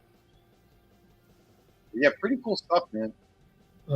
Yeah, a couple of the Japanese variants with the Cybertrons. Yeah, that's what they call them in Japan. They're not called Autobots; they're called Cybertrons, and the Decepticons are called Destrons. Very cool, man. Nice. Yeah, I dig it. Let's see. Heck yeah. Oh, that was a little blurry. Thanks for sharing too. Oh, is this the original Soundwave? That is blurry. It looks like it's kind of hard to tell with the blur, but I think it is. Nice, dude. That's a score. Heck yeah. Very, very cool to see these. I love the ducks. I'm sorry, it just kills me. Very cool stuff, man. Thanks for sharing, Parrot. Oh yeah. Parrot said that most of the ducks came from work. Oh, nice. You work in a duck factory? I didn't know that. I didn't know you had ducks at your work. Well, he's having a lot of ducking fun. Yeah. Hey, that's what we got to do, right? Fun. Very, very cool. So what else are you showing off, you mother ducker? Yeah, who's got more stuff? Because I got stuff I could show too. I got one more thing. Slash, you show anything tonight? I got nothing. No. He said I got nothing. Go ahead, Vinnie. I think Shifty posted a second one sitting in the private. Huh? No, that's the last one I posted. Oh, okay. Let's see. Oh, well, I already got one pulled up, so. Yeah, yeah, that's what she said. Go ahead. Go ahead. Well, I think you guys will like it anyway. It's a female character, so let me. Oh, is this the timely one? I don't know what you just said. It was the what one? Is it the timely one? Yeah. Well, this one I've been meaning to show like 2 weeks ago, and I didn't get a chance to. This is actually a gift from a friend as well. Oh, and okay. It's not. No. This it's Black Cat from the Spider-Man game, and this is actually a surprisingly good figure. I know I've seen it sitting on the shelves for a minute. It's one that I always kind of dug anyway, but obviously I like her classic design better. But you'll see it in here. I kind of do a comparison. Vinnie Art, formerly designed McFarlane Toys, and today I'm opening up this Felicia Hardy Black Cat piece and we're doing a review on her. This is a gift from a friend of mine, a Christmas gift. So thank you, buddy. Much appreciated. Here is some of the box artwork. I believe this is the in-game model. There's the other characters. I do have the Spider-Man as well. So here is Black Cat and all of her nice assets. I think it's a very nice looking figure. I don't know why everybody's crying about this one. I don't see what the problem is. This figure is pretty sweet. I think they did a very nice job. Articulation, sculpt. Yeah, pretty good. I would want butterfly joints in this one, but for what's here, not too bad. I'll break down the full articulation in a minute. But yes, she comes with this kind of translucent item. I guess it's from the game. Don't worry, I don't know if she was. Is this from the download of the first game? But here's a fist she comes with, and another claw hand. This is her other claw hand I have on her butt, which is very nice. Good sculpt, and a gripping hand. If you get in some awesome poses, she's really nicely done. The hinge joint works pretty well in that waist. You see, you get good arch, all that great stuff. Her head, you can bury it, look all the way up. Yeah, it's a little unsightly. This hair piece was separate in the box, so if you wanted to remove that, you could. No problem there. The one thing I will say is, on the downside, is that I do think her feet are a little small. You know, especially compared to the previous one. Like, you could see there's a sizable difference, and they are like the same height. In fact, we will do some head swaps. I think that's because of the heels, Vinny. No, it's the feet themselves. Like she's misproportioned. Yeah, but the feet, you got to remember when they're wearing heels that it's going the upwards, arch. So. Yeah, the arch changes it, but like when you see it in hand, like you'll really understand because they're not supposed to be. They're way smaller than the hands. You know, like from so you could even see it from here. Yes, because of that angle, but if you see it from the side and you compare, it's like no, that's not right. But it's just like even if it was like 5% bigger, it would have made more sense. Plus, they could have put a better hole in the foot because a lot of these pegs, I don't know what they're doing now, but like they're not going deep enough, and they're kind of in odd places. You know, because if you look at the sole of the feet, you'll be like, oh my god, yeah, why is that so tiny? Well, did you ever think that the guys that are working on it, that's as deep as they could go? Well, that's. I mean, it depends too on the designs. But yeah, I'm seeing it even in like the heels of some of like the male characters. They're very shallow, those cuts. That's like, what the hell? It's supposed to be deeper. That way you could put like the full foot into the peg and you have better balance. I don't know what they're doing over at Hasbro, but you know, Trash Bro does what they do from time to time. They'll nail certain things and then fuck up others. I do think they look really good. Nice stuff here. He's a pretty cool black suited Spider-Man. I'll say too, because maybe it's because they're also using the in-game designs, because his feet are considerably smaller than your regular Spider-Man figures, but his are actually he's in full proportion. Like it balances out. Because some of the Marvel Legends, like the feet are too large on a few of them, but yeah, it works here on that Spider-Man. And if you haven't gotten him, pretty nice. Gotta say, this kind of works too. Not bad. You do want to have more of the classic look. And this actually works really well. Yep. I'm digging the ponytail. Yep. Look on this one. Oh yeah. It's a very dated body, but it still works, and it's the closest we're gonna get to, you know, the nice-chested original Felicia Hardy that we all know and love. Pretty damn nice. So there you go. Guys, remember to hit like and subscribe, and thank you for watching. Good shot. Yeah, I'm digging this head on here. Pretty good range too, to be honest. Hello, everyone. Yeah, the posability is really solid on that figure. It's nice looking figure, but I mean, it's missing one key element.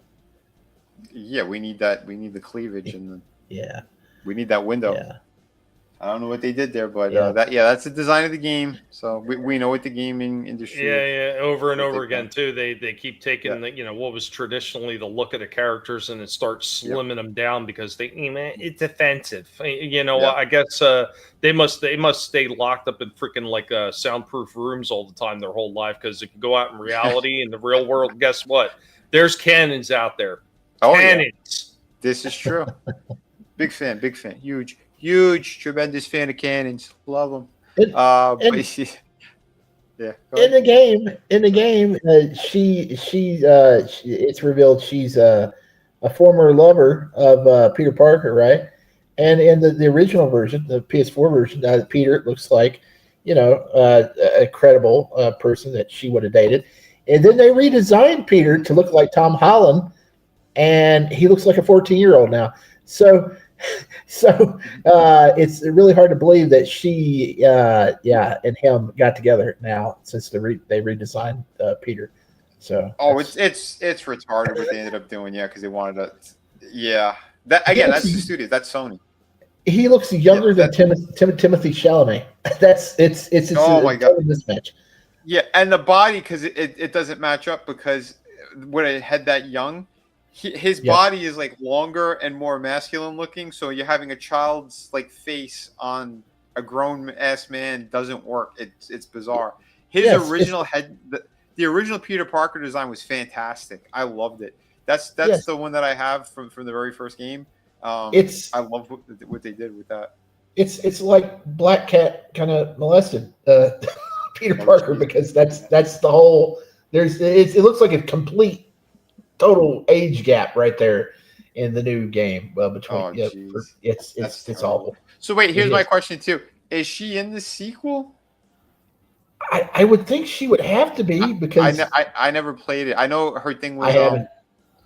Okay, because I know she was like a downloadable, and like there were hints of her. Or there was like a little like teaser of it in game, but then it was like a DLC thing later on where it was like a full, full section with her. But it's really odd that you reviewed this, or well, no, you knew what I was going to bring to the table, so you brought this to the table, because I what I got coming up. So we're going to show it. We're going to show it.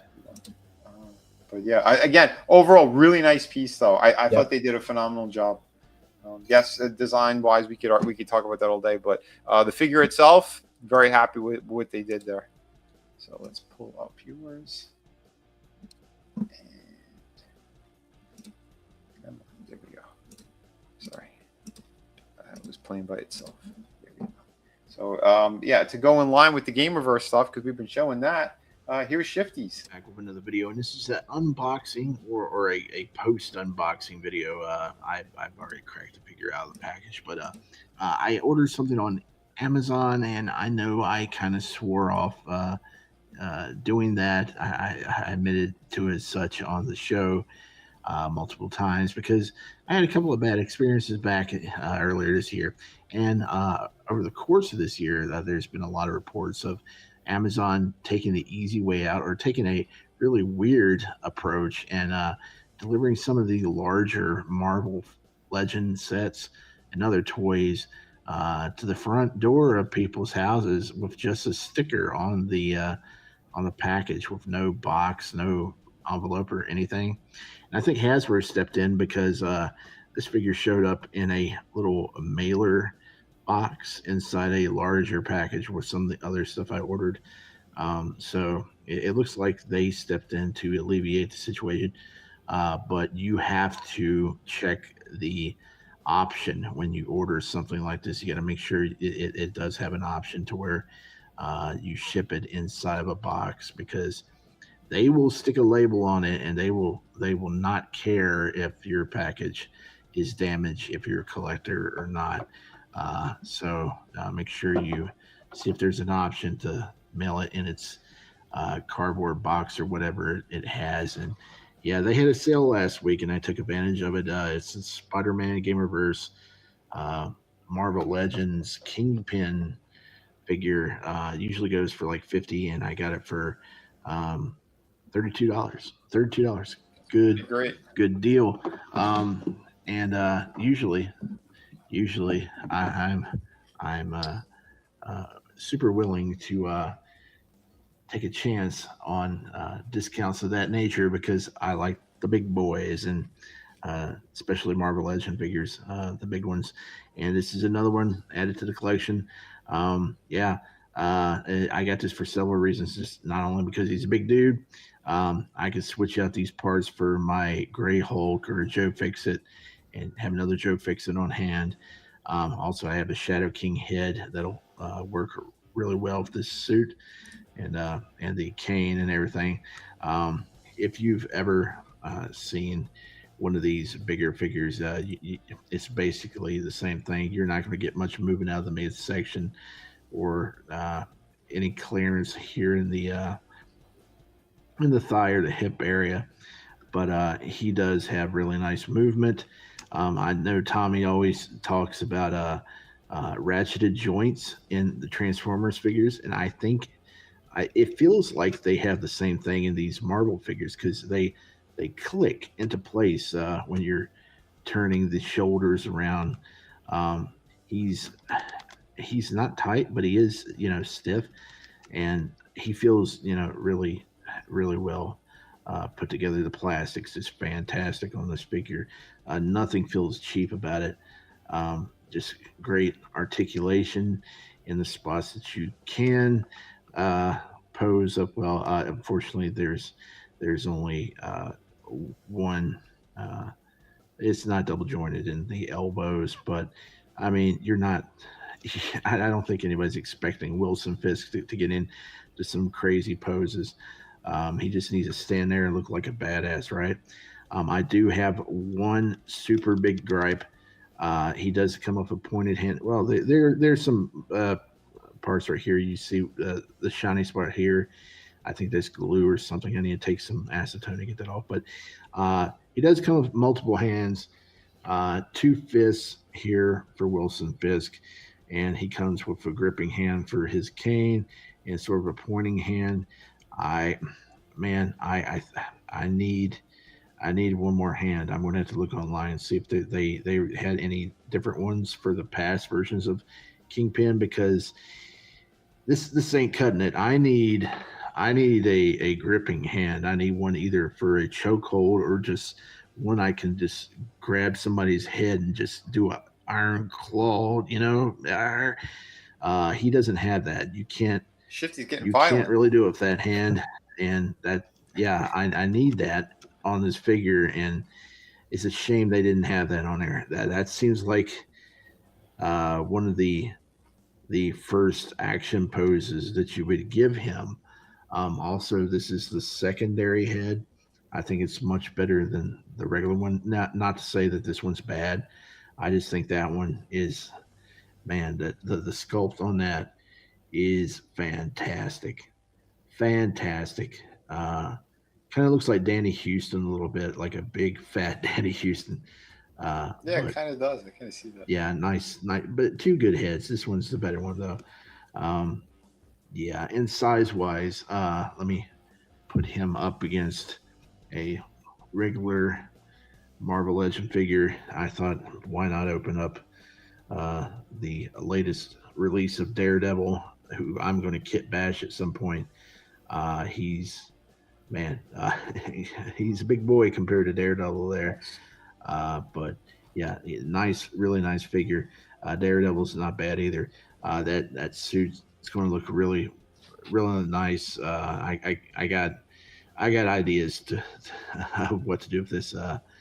But he's not going to be sticking around long. I'm actually thinking what I could do with this extra head. Maybe I can make a new version of Iron Fist. I would have to paint him up because Iron Fist is kind of hard to get unless you find one of the 2-packs with him and Luke Cage, and that runs about $50, and I don't want to drop $50 on that because I'm not a huge fan of the just the t-shirted Luke Cage, and I'll just try to make a custom Iron Fist. I got ideas, but that's Daredevil. He's actually he feels really solid. Some of these Marvel Legend figures are really gummy, but he's got the pinless joints and stuff. He feels really solid, and the plastic feels really nice, almost as solid as a McFarlane figure. These newer Marvel Legends are really top notch, and they got to be because they're running $30 now. And this one's running 50, and he feels even better. Just a really nice figure, Kingpin, added to the collection. Cool stuff. I got a question with the Kingpin. Does he have ball joints in those shoulders, or is it just like a sliding? Yeah, he does have some ball joints, I think.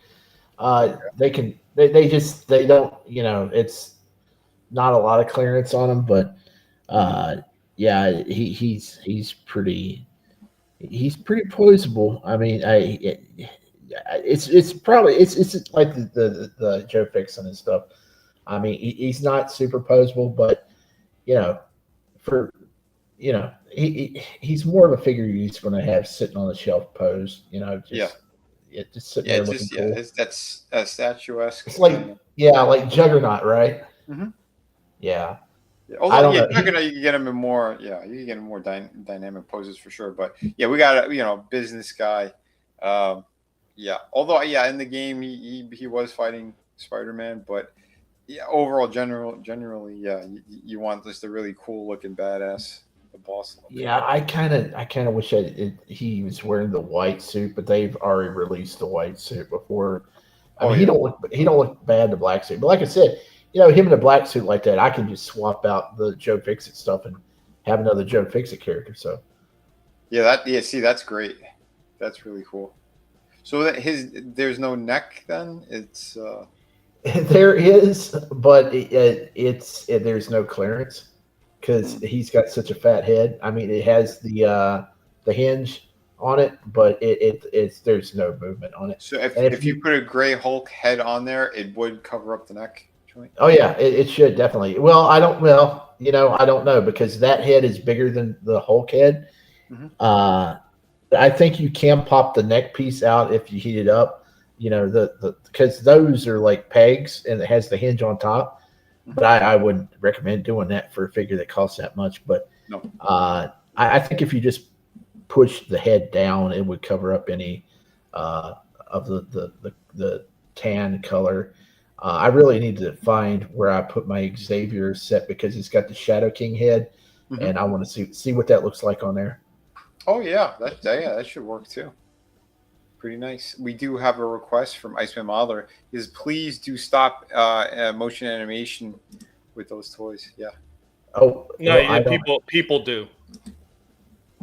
People do stop animation. Not please, people. Oh, sorry. Oh, my bad. Speaking of Iceman Modeler, real quick, he did send this. I finally managed to pull it out. This is the Peacemaker BB gun that he has. Oh, Very that's nice. cool. Very nice. That's very cool. And Parrot Head, it took me a minute. My computer's not cooperating, but I finally did pull these. He's got nice clear shots of that Soundwave. Yeah, that's the original Decepticon Soundwave. Originally carried over from Micro Change, I should say, by Takara. who he was called Cassette Man. Oh, but I've talked about all that stuff in the bed. Vinny's been sick of hearing it at this point, but he sent that over. He's one of my favorite characters. I don't mind hearing it. And another shot right there. He did send a Cyclonus one too, but I was kind of like I was having a hard time just getting those because my computer keeps black screen every time it does. I don't know if I've saved anything or not, and I got to keep doing it. Thank God that this computer is going to be hitting the bricks pretty soon. Yep. Like anytime that they have those bigger Marvel figures for low price, I really want to jump on them. I just hate that they haven't had Odin down real cheap yet. I mean, I've been waiting.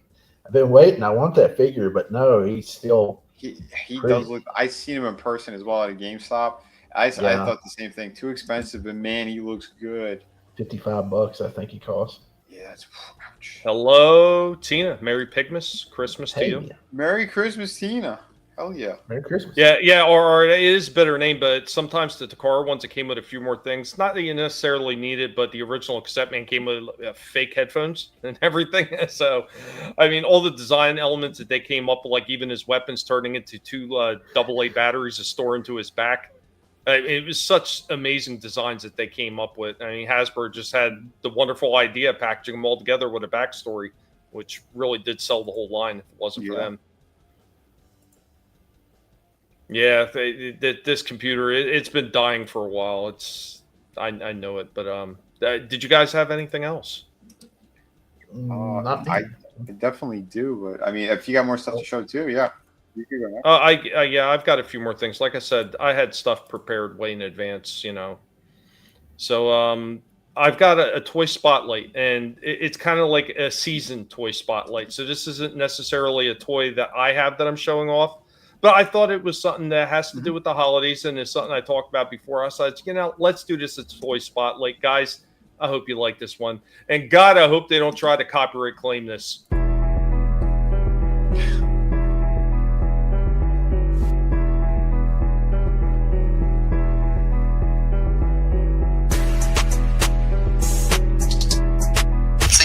Forgave my father.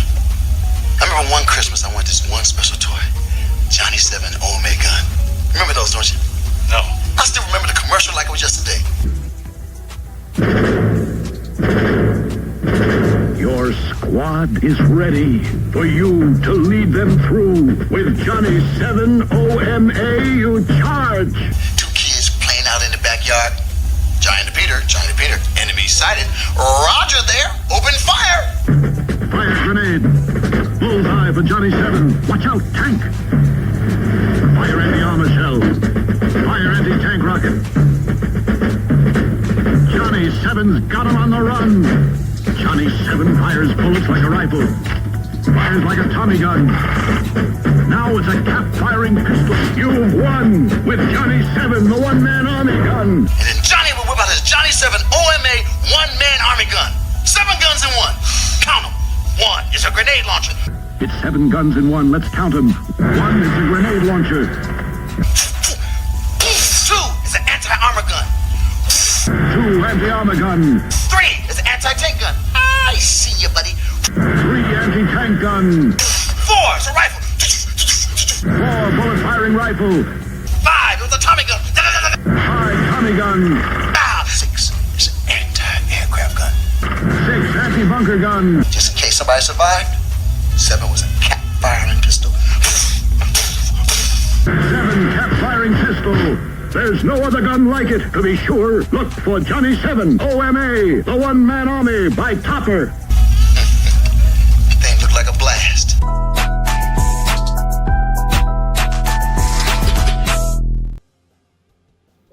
That was Wow. awesome. That was great. I had no idea he was talking about a real toy in that movie. I thought they just made up some bullshit for the movie. Well, I don't know if this is legit or not. So I obviously like this movie. It's a little bit one of those lesser movies where a lot of people shit all over it. I always thought it was hilarious. It's mind-numbingly stupid, but I am thoroughly entertained by it. Oh yeah, it's fun. So you're saying that might have been an AI thing? Well, no.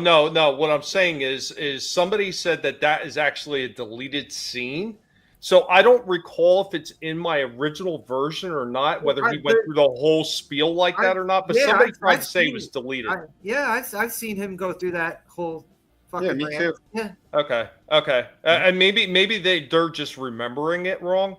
But thanks, appreciate it, guys. That's actually in the movie.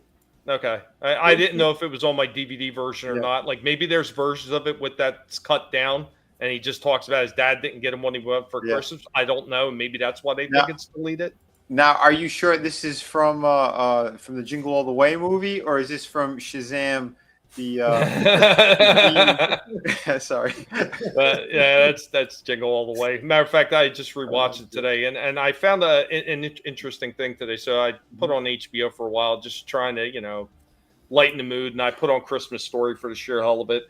Christmas Story on HBO looped right into Christmas Story Christmas. So it was like, okay, yeah, that makes sense. Goes right into that one, the newer one. And then it looped right back to the first one. Then it went back to the new one. Then it went back to the first one. I was like, God, it feels like I'm watching TNT and TBS. Yeah, that's now. what he was doing. Was just repeating what TNA and TBS do. Yep. That's the whole scene. Okay, everybody remembers it. Okay, so yeah, it might have been this guy's just misremembering it, or maybe he got a version of the movie that was cut or something. He thought it was a deleted scene, but yeah, that was one that's been running around in my head for a while. And I was like, I got to put that together and try to make it clip down, so hopefully they don't hit us, but also to really mix it in with the original commercial that I remember showing off on a Toys from Bygone Era a while ago. Yeah. And I was like, God damn, he was talking about that the whole time. Real quick, one other interesting story. So when they did A Christmas Story, the first one, he's talking about 200 shot range rifle and blah, blah, blah, blah, blah. The actual writer was misremembering it. So that BB gun, I looked up the original version of the Red Ryder BB gun. That thing actually had what's called a, it's called a shot tube, or a BB loading tube. That's a whole separate tube that's attached to the gun that loads. That's why he was turning in the movie. He was turning the top. That's because there's a big tube that runs down that takes 1,000 BBs, 1,000, and there was no compass and there was no sundial. That was another gun by another company that he was misremembering and thought it was on the Red Ryder gun. So Red Ryder took that as a hey. The other company's long since gone. That's when they started marketing the Red Ryder BB guns with the compass and the freaking sundial on it, because he made it kind of famous in the movies. So that's how that kind of happened. Then eventually, of course, he took any mention of Christmas Story out of it, or should I say Daisy did, because the movie studio started hitting them for copyright infringement. Oh, my God. Yeah, money growers. But hey, there's something I want to show that it's actually something that we do over on Slasher's channel, usually on the Fridays. Oh, by the way, yeah, we're going to be doing, and if Tina is still out there in the chat, yeah, we're going to be doing Ballerina tomorrow on my channel. So they'll probably be around 8:30. So we'll finish off the John Wick stuff with that. But I do want to show off this. What we normally do on Fridays is the Lucha Libre. They made figures. Oh my God, is that a Sexy Star action figure? I thought it was Sexy Star. It's a different character, I believe, but Legends of the Lucha Libre. I didn't know they made figures. Lady something. Right now I'm in a comic store. I'm pretty sure that's her, just with a different name. Yeah, I think they just did knockoffs. No, this is it's better articulated than the AEW figures. And these are actually there's a lower ball joint and an upper diaphragm. Who else did they Look at that. Penta and who else? Good for them. We got Legends of the Lucha Libre. I didn't know they made figures. My buddy was with me. Right now I'm in a comic store.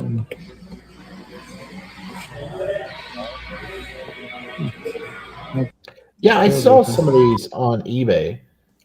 They were running like $30. What is it called? Legends of Lucha Libre? Yeah.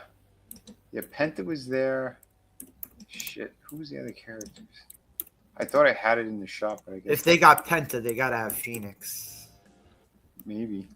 But dude, yeah, they had double ball jointed. So they had it at the lower waist, the upper waist. Like we still don't even get that from Hasbro in most cases. Who makes these? The AEW. Did I catch it on there? Next I would time say, I go in there, I'll film it again. I would say if it's anything off of AEW, it's got to be Jack specific. I don't think it. No, Jack specific. They don't do the double joints like that. Boss Jazz- Fight Studio. Yeah, Jazzwares makes the Okay. AEW figures. Never heard of this. Boss Fight Studio. Boss Yeah, there's a red Penta figure. There's a Phoenix figure. Laredo Kid. I heard of this guy, but never saw him. Yeah. Is there Dragon Pimpinella? Lee. Is there Pimpinella? Oh, my God. Vampiro. Yeah, this is nuts. But yeah, I only filmed it. I didn't buy it because this thing was $40. So And welcome back, Adam. Yeah, welcome back. Welcome back. Welcome back. Welcome back. Yeah, I wasn't gone too long. Yeah, did this girl like take over Sexy Star's gimmick when she got kicked out of wrestling? Because I don't know. The body and the face looks just like her. exactly, yeah. Yeah, they did a really The mask nice job. isn't exact because I saw a closer picture of this figure. The mask isn't exact, but it still looks similar to Sexy Star. Oh yeah. But again, I was pretty impressed looking at it in the store. I was like, shit. You know, it's not bad what they did here. Your boss fight. They're responsible for another line. I think I see them on Big Bad Toy Store. I'm not sure if they're the ones that are doing like the gladiator type figures. They might. I'm gonna take a quick look. Boss fight. Oh, they do the Red Sonja figures. Oh. Yeah, Oh. yeah, I was right. They do like those Amazon Warrior ones and the gladiator looking ones. So yeah, good for them. They do some pretty quality stuff. Yeah, It's they almost do. like a cross between Super 7 and Hasbro. Here, I'll bring up. But their articulation's better. That Red Sonja figure. That's Yeah, this I got the page up with more of the figures. They made a lot of. Yeah, they did. Look, this is Conan's old fucking look. Oh shit! They shaped the chest hair. That was pretty funny. All right, here's the one that you showed. Mm-hmm. Yeah, even the mask looks like Sexy Star. Yeah. Here's wait, where's that red Penta figure? Nice. This one's pretty fucking cool. Yeah. Yeah, the back of the box was the white. There was the black and white one. So With red and black instead of the mask being red, it's black up here. That's fucking these are pretty badass. yeah. And for what it looked like they are in scale with your regular other WWE. With the Hasbro one, I mean with the Mattel one. That's what it looked like. Dragon Lee. They didn't have any other ones in the store. They only had one of her, but they had her with the wrestling stuff, and yeah, it looked like she fit in scale with them. Hey, look, here's Juventud Guerrera, Hoovy Juice. No thanks. Nice. I don't remember him with this mask. Me neither. I can't believe it. The Rock was making fun of him on Raw. Yeah, this was the mask I remember Hoovy had. Yep.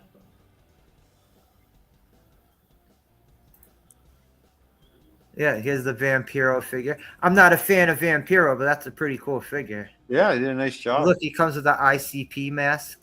Oh, God. Dude, in the vest, that's pretty cool. Yeah. Well, that's kind of odd. I thought wasn't he with? I thought he was with the Misfits.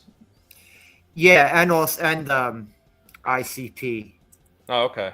After they left WWF, because remember they had that stupid group, the Oddities. They ended up going to WCW. And right. A little bit. Well, when they first did the thing with ICP, that was in WCW. Didn't Public Enemy team up with the Clowns? No. It was. It was them and that fucking. Do you remember that guy Kurgan? Okay, all right. The big all right, giant yeah. waste of space Kurgan. Yep. They brought back Earthquake, but they put him under a mask, and they were pretending he wasn't Earthquake. So here's a Taya Valkyrie figure. Oh, dude, that looks really good. He comes with a little dog. Yep. Shit. Her legs ain't thick enough. Yeah, she did. They gave him pretty thick. Not bad. No, I think they did a pretty great Does her job. face have a black eye? It looks like her other face has a black eye. We got beat up versions. She wasn't listening to Johnny Mundo. He had to lay the law down. Yeah. Hey, she overcooked the ziti. Yeah, this guy, I don't know who the fuck this guy is, but that is an awesome mask. Oh shit. That is nice. Dralistico? Yeah, I never heard of this guy. Yeah, haven't we seen this guy wrestle? Yeah. Realistico? Yeah. Where? AEW? I'm pretty sure AEW, but wasn't he on one of the Lucha shows that we saw? Nah, not this guy. Dralistico. I think they're just. No, I've seen this guy. This dude in the middle, isn't this the dude that's Sasha Banks' new boyfriend? I don't know. I don't know. Oh no, this is Roosh. Okay, I thought it was that fucking whatever that fucking guy's name is, Beast Mordo or something. Okay. Oh yeah, I remember Roosh. Yeah, these are pretty fucking cool, man. Yeah. Yeah. Not for $40, though. Yeah, not $40. 40 is way too much. Did you ever see the Power Town figures? Oh, yeah, those are very controversial because they never. Because of how expensive they are. Well, no, because they never met their release date. People would crowdfund them, and they would never. They kept getting delayed and delayed and delayed. Ah, okay.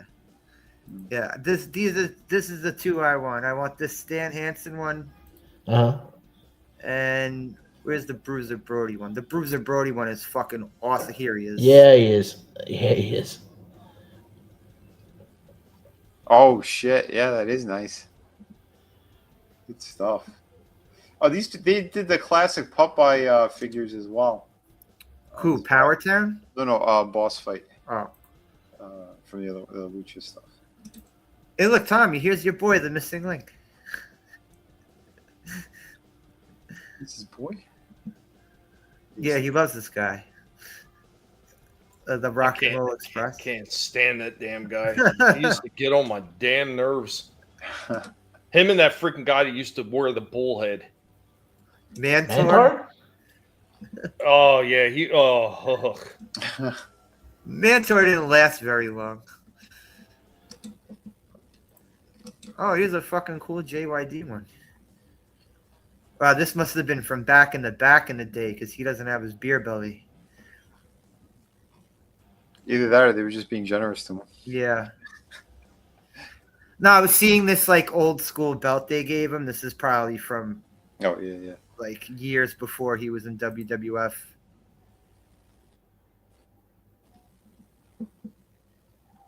That's pretty cool though. Well, if you get him and get a fatter black guy, you could probably make Willie Mack. Yeah. I got one more thing to show off, and unfortunately, the last thing I'll be showing off is a 3-parter. I'm not ready to get into that yet, but I got a toy break for Shifty. Since I know he loves his toy break. So yeah, we're going to get into another one. This is the ending of this video is it's earth shattering for this guy. He gets annihilated, but we're getting back into a toy that we didn't have a chance to finish off before. So here you go, guys, with your toy break.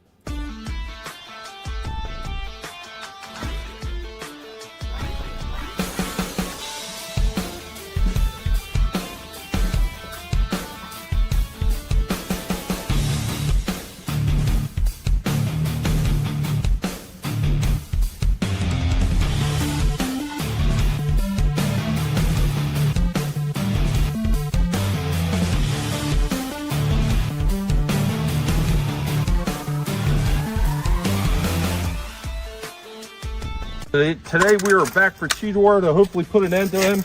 We're going Red Rider for Christmas. There we go.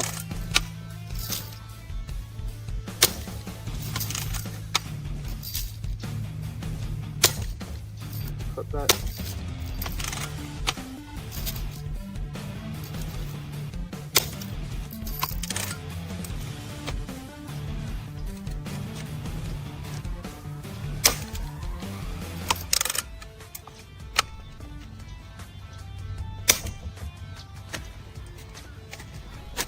Well, the rifle didn't do it. We're going to move on to the pistol. Got a fresh CO2 in our Red Rider BB pistol. Hopefully it's the end of Cheetah. First shot took him right down.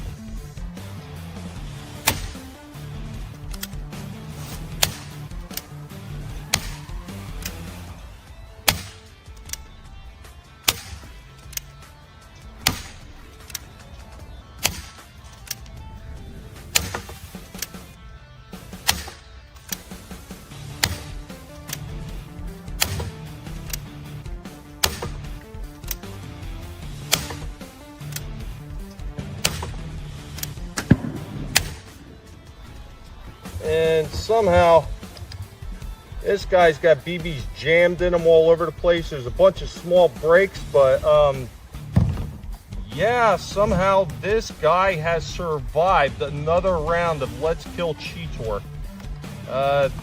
This is not going to stand. We're going to put this guy out of his misery. Well, it's time we say goodbye to Cheetor. Goodbye, Cheetor.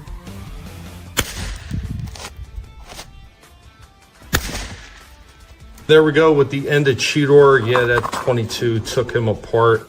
Tore the band and blew it apart. So there's just no way to even stand this guy back up. It blew the whole center of the body out. So yeah, he's done. Now we just got to collect his head. Another successful toy break.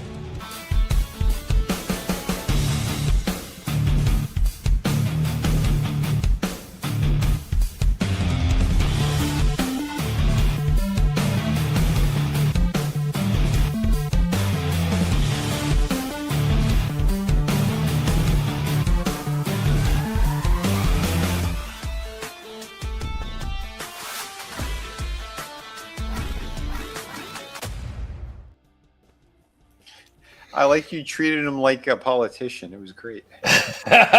What's going on, Peter Charon? Good to see you, man. Merry Peter? Pigmas, Merry Christmas, man. Yeah, Merry that toy Christmas. break, man. I can't believe it. Yeah, it was a tough figure, RR. Yeah. I couldn't believe that thing took some major shots with the pistol, was dropping it right down, but it just did not break. It cracked. That BB jammed and stuck in it, but it didn't break. That's why I was like, screw this. I'm done with him. There's not going to be a comeback story, and I brought out the 22 rifle, and I was kind of surprised. I really felt like the Red Rider gun was louder than the damn 22. That was awesome, though. But yeah, the 22 took him completely apart, so he's done. So we'll be moving on to other figures. All the makeup figures have been exterminated at this point, so we'll be looking for more trash to completely annihilate. Good stuff. Hey, I made this one public the other day, but I might as well show it on here too because it's a quick one. But if you guys have that Dollar Tree near you, go check it out if you're looking for something cool. Look what I found there. I found these guys over at the Dollar Tree. Oh. I was looking for anything. Oh wait, I gotta shut the music. Yeah, these things were really cool. I think it was like $1.50 each or something. Yeah. I've been talking about these things forever at the Dollar Tree, like, with the DC and some of the Marvel ones they put out. And they had G.I. Joe, they had Transformers, Nickelodeon, they had Finding Nemo. There was something else they had. Yeah, they were a little bit smaller. These are bigger than the ones you were talking about. Because I was gonna get a couple of the Transformers ones, but I'm like, you know what? They have Ren and Stimpy. I'm like, yeah, I'm gonna grab them. Before I open them up, I saw these things already going for like $10 or $15 each. So I'm like, what? Yep. Okay, I'll keep them in package. But they look good. They only had one Ren. I think there were 2 Stimpies that were there. But yeah, pretty damn cool. So if you're looking for something that's a little bit of that nostalgia and all that. again, and I was a huge fan of that. Plus, I'm friends with Bob Camp from the convention scene, and just a really, really great guy.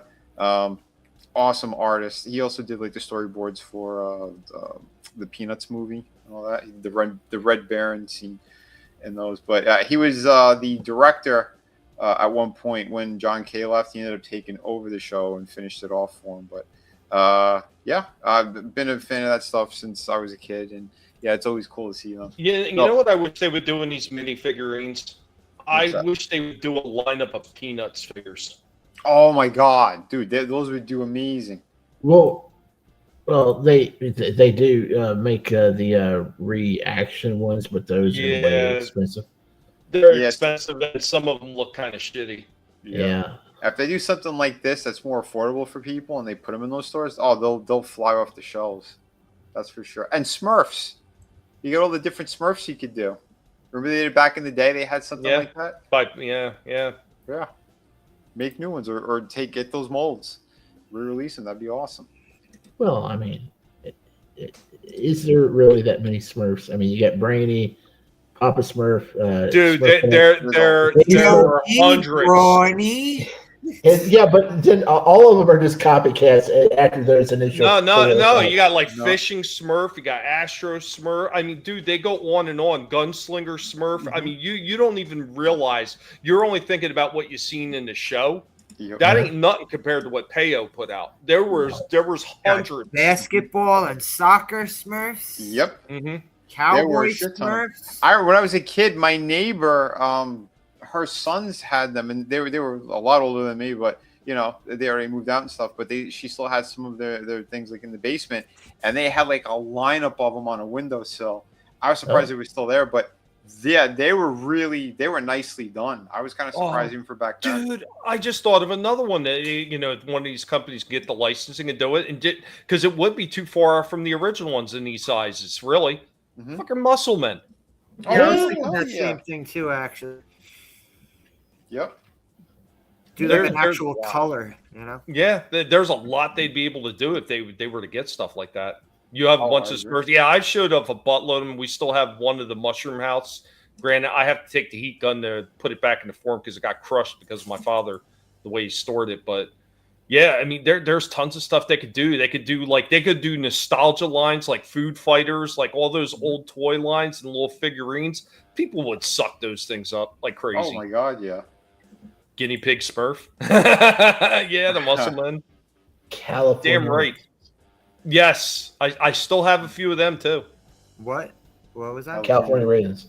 Oh. Porn star Smurf. Oh my god, that'd be great. All right, but go ahead with whatever else you got, because I've got the 1 3-part segment and then a toy hunt at the end. Okay. So villain or hero? Because I'll only do one more now, and then I'll save villain for next. Wait. We talked about this morning. You got a timely review that you did because there was a big announcement today for the next Spider-Man movie. Oh yes, you're right. My bad. Yes. Yeah. Well, it'll be hero then. It'll be hero. Well, technically, that character at some point was a villain. That's true. But, I'm gonna hop out, guys. Later. All right, Slasher, have a good one. Merry Christmas, man. Yeah, Merry Christmas. Yeah, Merry Christmas. I'm playing. Catch you tomorrow. Later. Yeah, I'll be playing a game later. Oh, sweet. Yeah, tomorrow, No Lucha Underground. I'm gonna be watching Ballerina on Vinnie's channel, and then Saturday we're gonna be watching Scarface. Yeah. That's right. Yeah. All right. Later, guys. Merry Christmas, man. Merry Christmas. All right. So thank you for reminding me. I completely forgot. So we're gonna be showing this one off, and I'll make her live a little bit later. But we got another Marvel Legends here, and apparently this character is gonna be on the big screen this coming up this year. So we got Rachel or next fall. I mean, you can say this year because it's only. We're right here. We're already in 2026 already. But what's her name? Sadie Sink is going to be playing Rachel Summers in the Spider-Man Brand New Day movie. Why she's in this movie, don't know yet. But she's an Excalibur character in the X-Men universe and all that. So yeah, so I guess this is where they're going to be bringing in the X-Men first. But she's a character, for those who are unfamiliar. She came from the future to warn her parents about what was going to happen and everything. And apparently she stays here in our timeline, and she does have the Phoenix Force in her and all that. She is the daughter of Jean Grey and Scott Summers. So technically, yeah, the sister to Cable. Yep. Yeah, let's well, half sister. Well, yeah. Well, yeah, true. And the comic book artist. Today, I'm going to be opening up the Phoenix Rachel Summers piece. So this is the Excalibur comic book edition. Here you go. Here's the stuff on the back. So let's open this one up and take a look at this awesome piece. If you want to talk about a hot figure, killer piece. Oh, wow. Really, really nicely done. Do a full breakdown of her. Okay. I want to give you guys just a quick look at it. Stuff, I was never crazy about the rat tail, but the face itself, very, very nice. Great paint job. Good details. The costume good details. Looks so good. I'll show you how the arms clip on too, but I really love the translucent plastic that they did here for the wings. They hold very well. She's just missing a flight stand. I don't know why they're against doing that with these characters. Marvel Legends has yet to give us a proper one.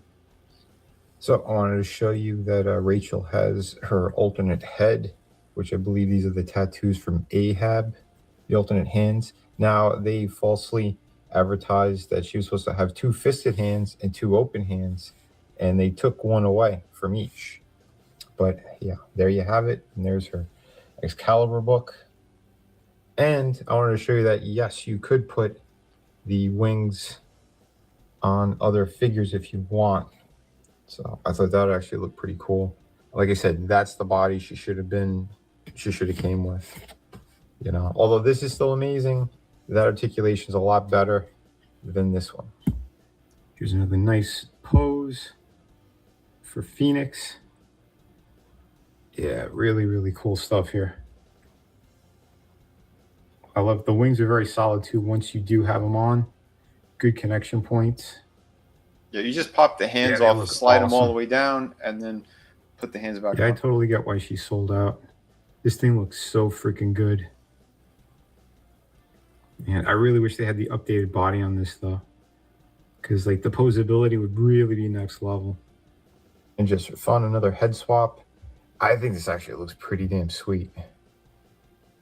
Not bad. That is the Natasha head from the 80th anniversary figure of Black Widow. Yes, her head fits perfectly on this body as well. So yeah, they could have easily done this. I don't think it would have took much to do the engineering to put the spikes on her. But yeah, that's just my thoughts. But either way, fantastic figure. I could probably give her about a 9 out of 10. Wow. Yeah, she's awesome. She's really cool. I love those effects. They look so good. Anyway, thank you for watching. Remember to hit like and subscribe. Until next time, folks. Hello, everyone. Oh, you didn't do it. You should have got out your Jean Grey that came with the stand, the Phoenix stand. Yeah, I'm gonna do that another time because if you guys remember when I showed that display, she's kind of buried back there. Yeah, I got to move a lot of shit in order to get her out. So I'll do it. I'm gonna do more of these because this was just again the quick 3-minute ones. But I'll do more like what's it like Robo? What does he do? He does play day. He'll take a bunch of them out. Some things he modifies, some things he repaints, but he kind of shows what they will look like with other figures. So I'll do stuff like that. Yeah, it'll be coming up. But yeah, I at least wanted to get like the quick review out because I really do think that this is a pretty damn amazing figure.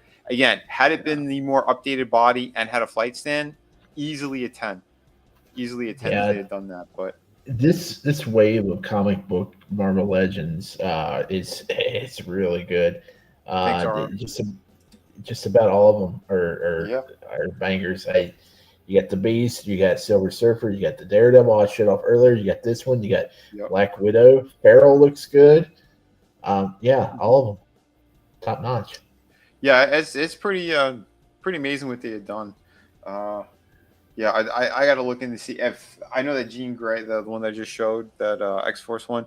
Apparently now she's kind of flying out of stores. So I'm assuming that she was probably on sale again recently. I missed out. I would have grabbed another one, and I would have done a paint job on her. I would do that. All the boots. That is a really great. It's a great base body. So if you want to do other stuff, yeah. But overall, there you go. Animal trading's back. Is 9 pigs out of 10 and 10 ducks, 10 goats, 5 chickens, 9 cows for the pigs to nibble on. Oh, nice. I did I ended up purchasing something I don't normally do, but they had the Vice City, Grand Theft Auto 3, Vice City, and San Andreas for $15. So that's $5 a game on the PlayStation, and they had it on the Switch, but I ended up getting on the PS4 instead. Oh, and nice. Mafia 1, 2, and 3. So I got 6 games for $30. Nice, dude. That's sweet. Hell yeah. So yeah, I know there's a that's couple of the sales game going on right. Yeah. Well, I was debating on the Switch version, because the Switch is fun and whatnot. But I thought about it. I'm like, well, if I'm going to pay, I'm going to play on the PlayStation, buddy. Yeah, it's good that you waited a while to get those because that's the remastered set that came out a few years ago, and boy, there was a lot of problems with that.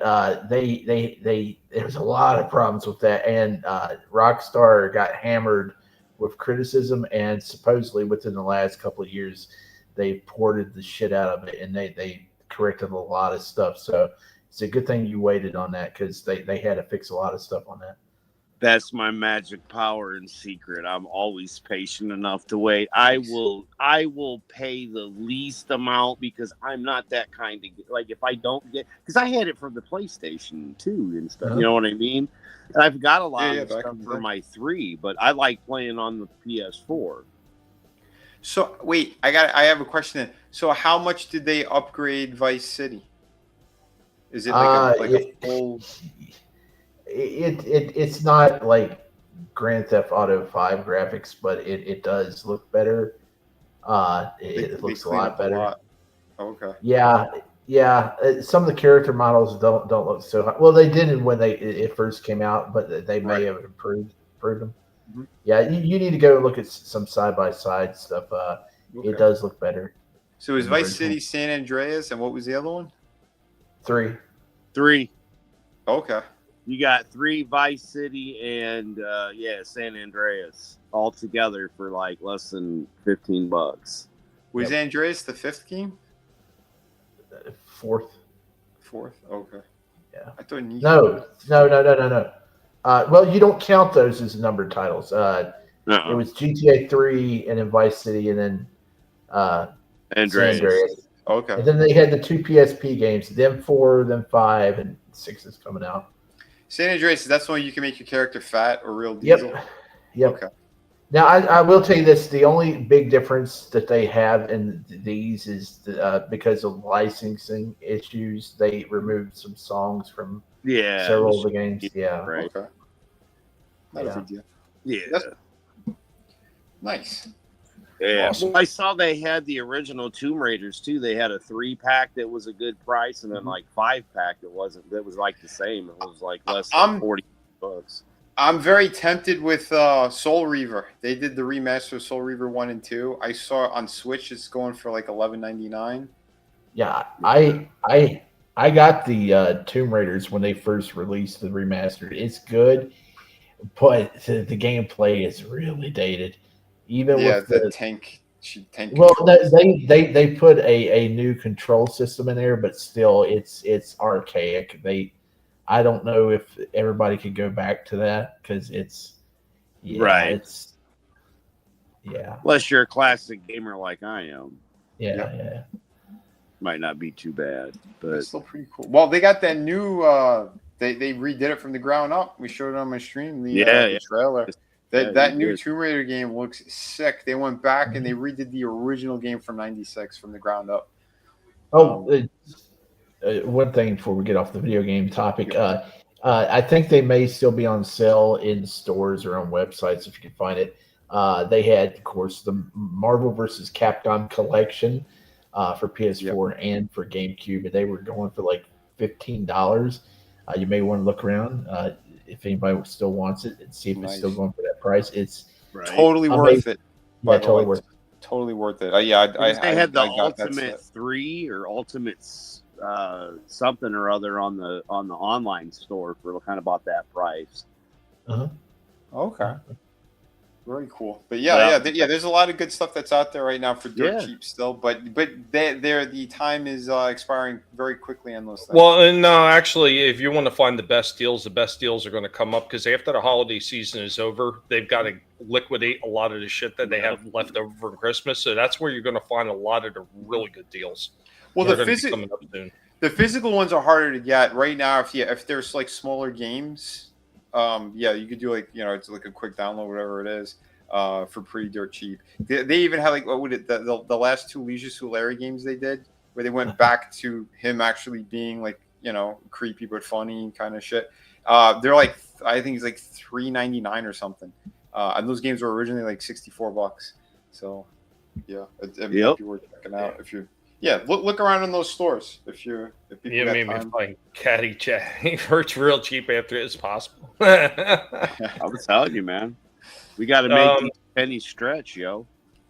Yep. So should I get into it now, or if you want to? I'm good for today. All right. Okay, everybody. In case you hadn't noticed, up at the top hand corner of the screen all night, there's been a darkened out photo. Big because this stream, even though it's Christmas and it's about having a good time, it's actually for Dark Helmet.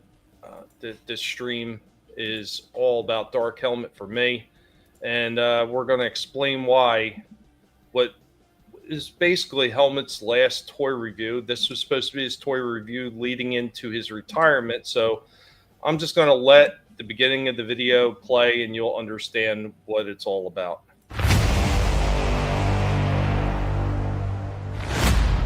We are being graced by the presence of the master of the Transformers, the mighty, the one and only master of the sci-fi and the Transformers Pig, Dark Helmet. This is a very special video for Helmet because this is his retirement video. Helmet has been with us for a very long time. He is turning 5 years old this month. And with that, it is time for Helmet to kick back and relax and let another pig take over.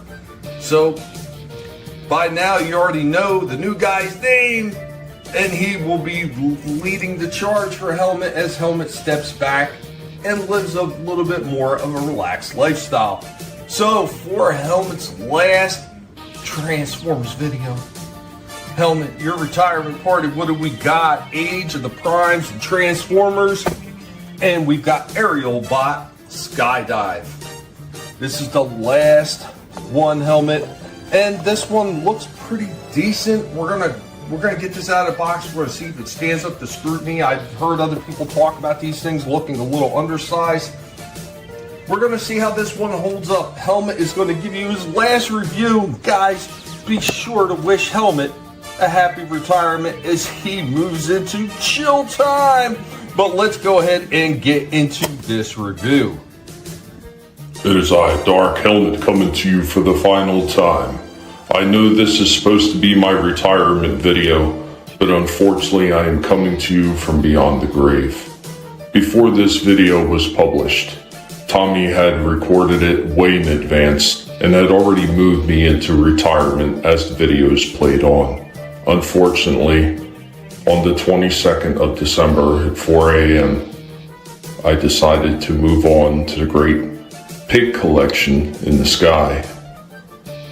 I will no longer be here, but I am passing the torch over to Windcharger, who will no doubt lead the charge for Transformers in my stead. Thank you all for being here and being part of the collective. With me, Dark Helmet, your former sci-fi and Transformers pig.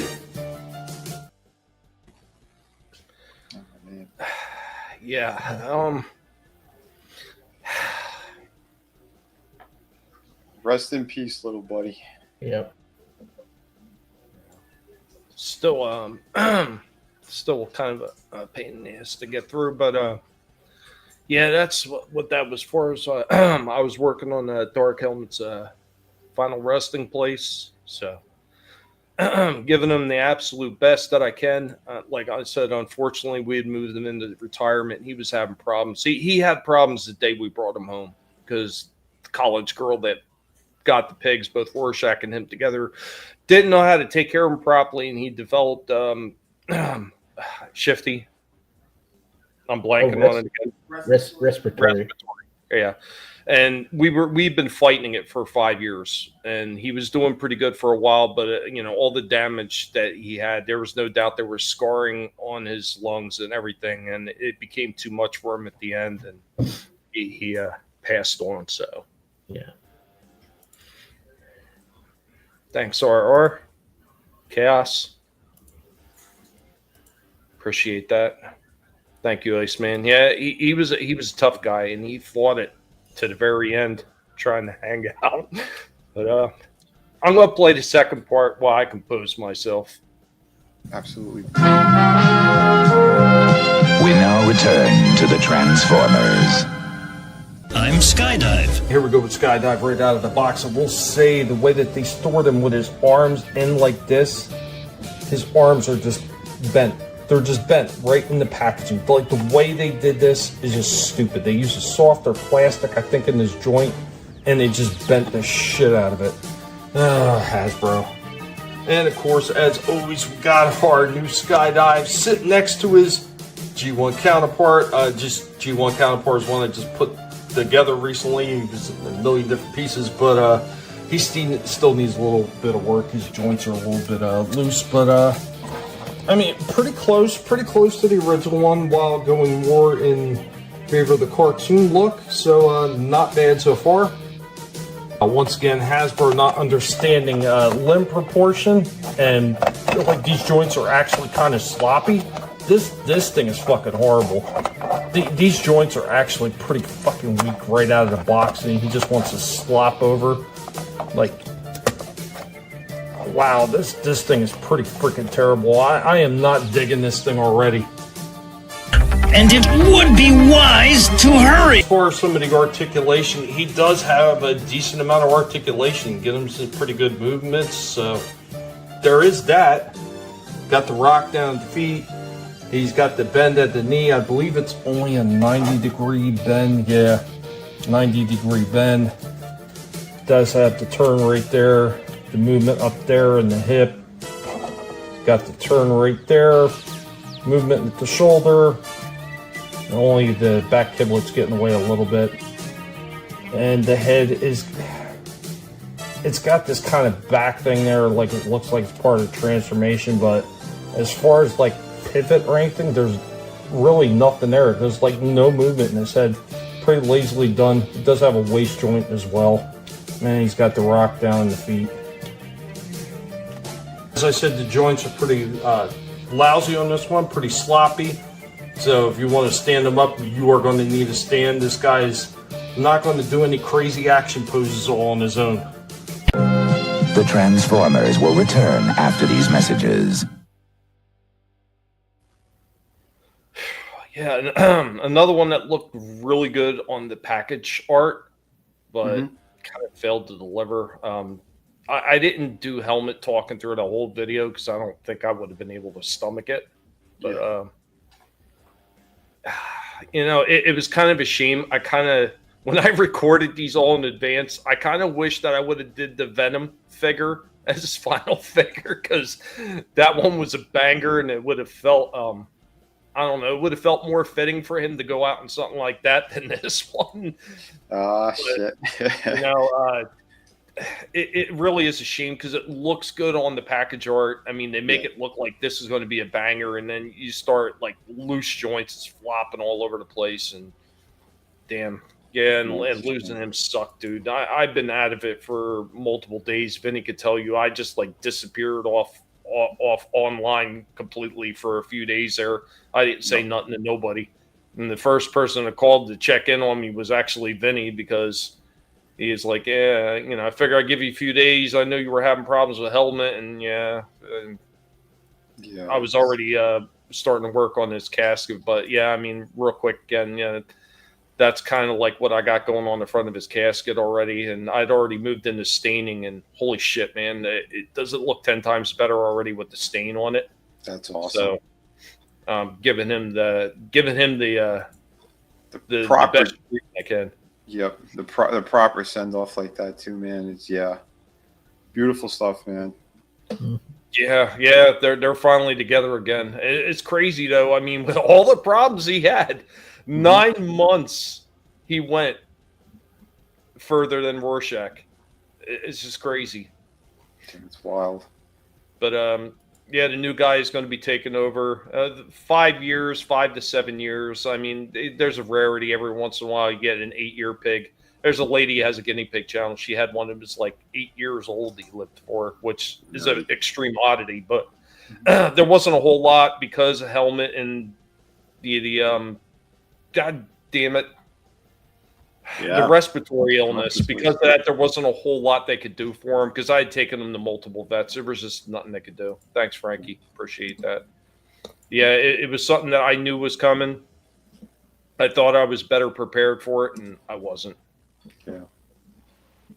But yeah. But I have one more part to this, and it's the final breakdown. And man, I tell you what, the end of this, it didn't help the review out any. Figured maybe I get into the jet mode, it's going to improve a little bit, but I mean, you got any thoughts on the figure itself? The thoughts I had when I looked past those guys and like, yeah, they didn't look like they were the proper scale, and there was something that just didn't wow me about them and how they transformed, like when they're in like the vehicle mode, the jet mode. I don't, when they're not super clean, it looks like you just kind of turn them a little bit and you can see all the robot shit kind of hanging off the bottom. Yeah, not sold on that line. I didn't mind the nose cone and the wings hanging off the back because that's how the original figures were. And thank you, Slasher. And yeah, that's amazing. 10 years. Wow. Oh, wow. I appreciate it, guys. It was not easy getting through this. But as far as like the nose cone and the wings, it was like that on the original figures. I didn't gripe too much on that. Well, I don't in robot mode. Yeah, in robot mode, I don't mind. But like when it's in like the actual plane mode, I don't want to see the robot parts. Right. That's when I showed this next part off, man, I went off. And like I said, I filmed this thing like a month ago. So I was expecting to move Hellman into retirement and he was going to be better and I was going to do all the voiceovers and everything. And then, but yeah, let's go ahead and get to that. We'll get final thoughts on this figure. Okay. All right. We now return to the Transformers. There goes Skydive in his jet form. Not overly impressed with this one. It's very big and chunky underneath. The wings look a little bit on the short side. Like, I don't know. This is not another one that's just not great. I've seen a few of these figures that they've done recently, and they're kind of lacking in some way, shape, or form, and this is definitely one. I mean, it was bad enough that the joints were loose in the robot mode, but then you get him in his jet form, and yeah, it just doesn't look that convincing. Now, all the pictures for this guy make him look a lot better. I mean, granted, the colors are there and everything for the most part, but yeah, F-16A Fighting Falcon, this is not overly convincing. Let's get out the original G1, put it next to it, and you can see the G1, the wings, they got a little bit of length to them. This one is stubby little wings and it just doesn't look right. It throws the whole plane mode off. Just not feeling it. Here we go with our final pose and rundown on the Skydive figure. While he does have a decent range of movement on this thing, there's only a few points of hindrance on him. Where he actually is lacking is some of the finer articulation, like the head movement is very minimal. The joints are all sloppy on this thing. All the joints are sloppy. They're not tight out of the box. They just not good, and because of that, He tends to not have quite as much balance as he should. Transformation aspect, while it isn't overly horribly complicated or anything, it does kind of lack any finesse, and the wingspan looks a little bit on the shorter side. There are a lot of takeaways on this one. While the look of Skydive is pretty close to the original toy and not bad for imitating the cartoon a little bit, this could have been done much better. It does feel like a lot was left on the drawing room table. So with that in mind, the absolute best that we can give Skydive with the problems he has, we can give him a 7.5 out of 10, and he's kind of lucky he's getting that much. And I'm so disappointed in this one. If I see one more aerial bot as bad as this one, him and the other one will both go back to the store, and I will not even bother trying to get Superion. This is just a little bit disappointing.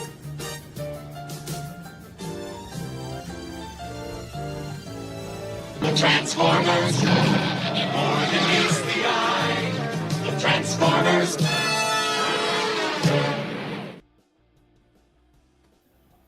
I think I gave it too fair of a score, quite honestly. I think it should have been lower for how loose the joints were and everything, but yeah.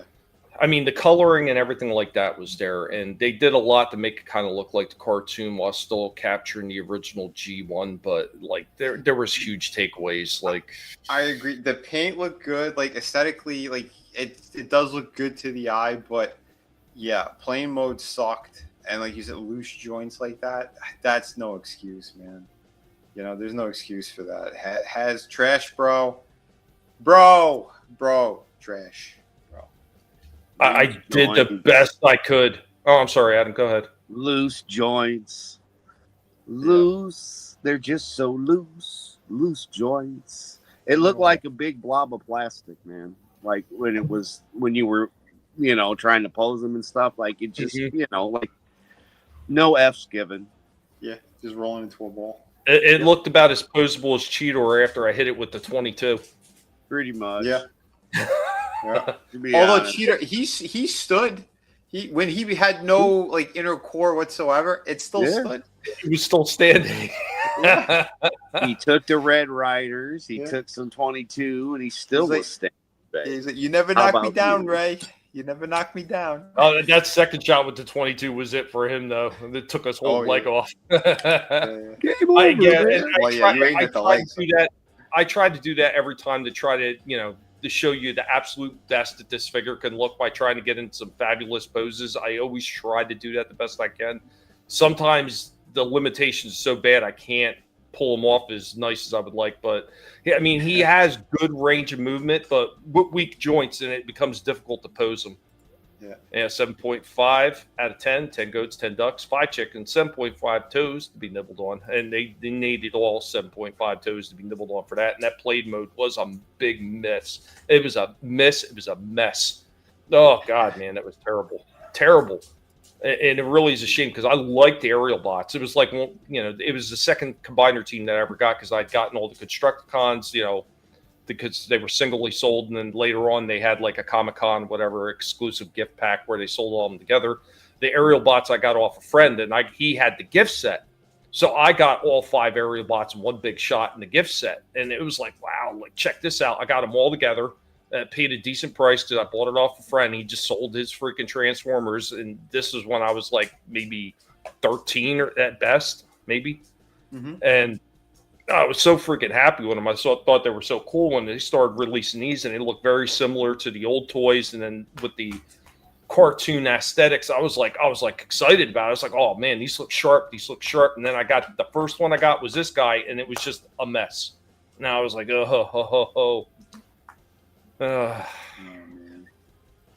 of them one shot, man. Unfortunately, they all got stolen later on, but I've reacquired my aerial bots.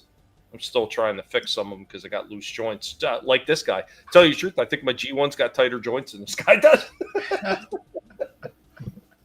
Oh, shit. But yeah, everybody thoughts about Helmet. I appreciate that, man. He was a fighter, man.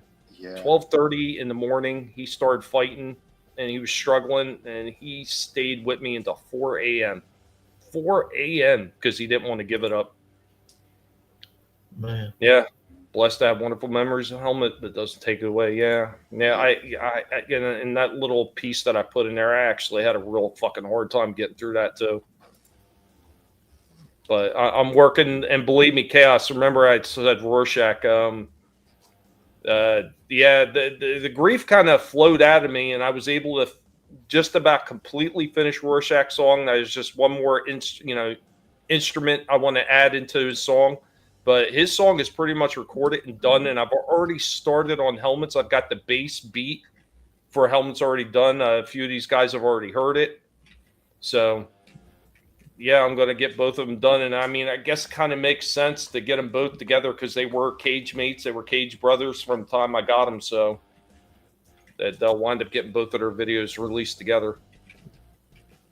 But, that's what I have. The last thing I have is a toy hunt. So if there's anything else you guys want to show off, by all means. No.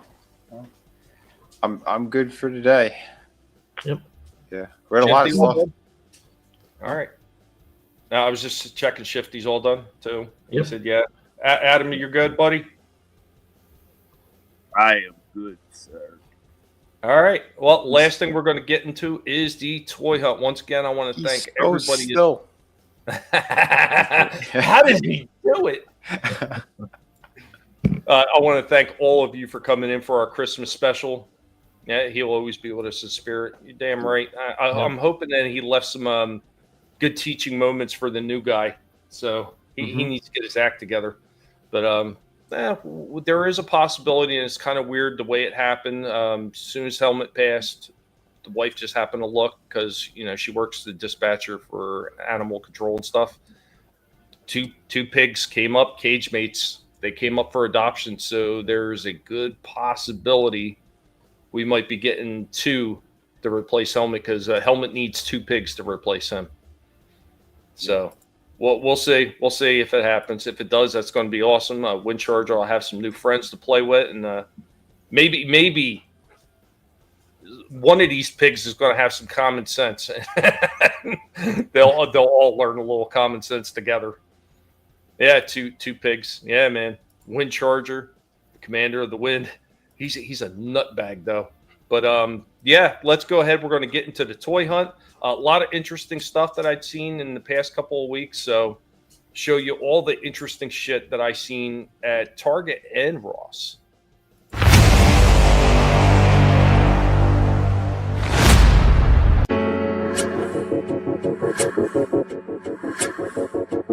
I talked about this forever with them. Like they got Magnadoodle, Light Bright, this weird looking Vacman from Stretch Armstrong, Pound Puppies, My Little Ponies, Mini Pound Puppies, and of course the old Viewmaster. So you're looking for that nostalgia stuff for Christmas, man. Target usually does have all that stuff. At Target, and they got a whole bunch of these damn Mystiques. Like, look at all of them. Loaded, man. Loaded. So if you're looking for them, you find them at Target. Now looking down here at Transformers again, like most of them are sold out. Still got Thrust. Gigawatt still sitting there. Actually got Mixmaster now. Got a few Mixmasters sitting here. Still got one of those 4-packs. They seem to be selling pretty quick. And then the rest of this is same old, same old. And it looks like they got more of the Hot Wheels ones in, but I'm not uber impressed with those. I actually have a few on McFarlane's in. Superman. This ugly looking Metamorphos, terrible looking. And a Sandman. That's kind of weird. Other than that, not a whole lot else to talk about. Well, they do have a cheetah.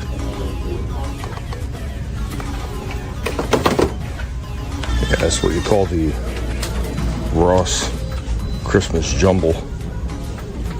Holy cow, man. Every holiday, it always looks like this in the place. It's always such a mess. And this isn't even the toy aisle, this is just center aisles that they have for all the extra stuff.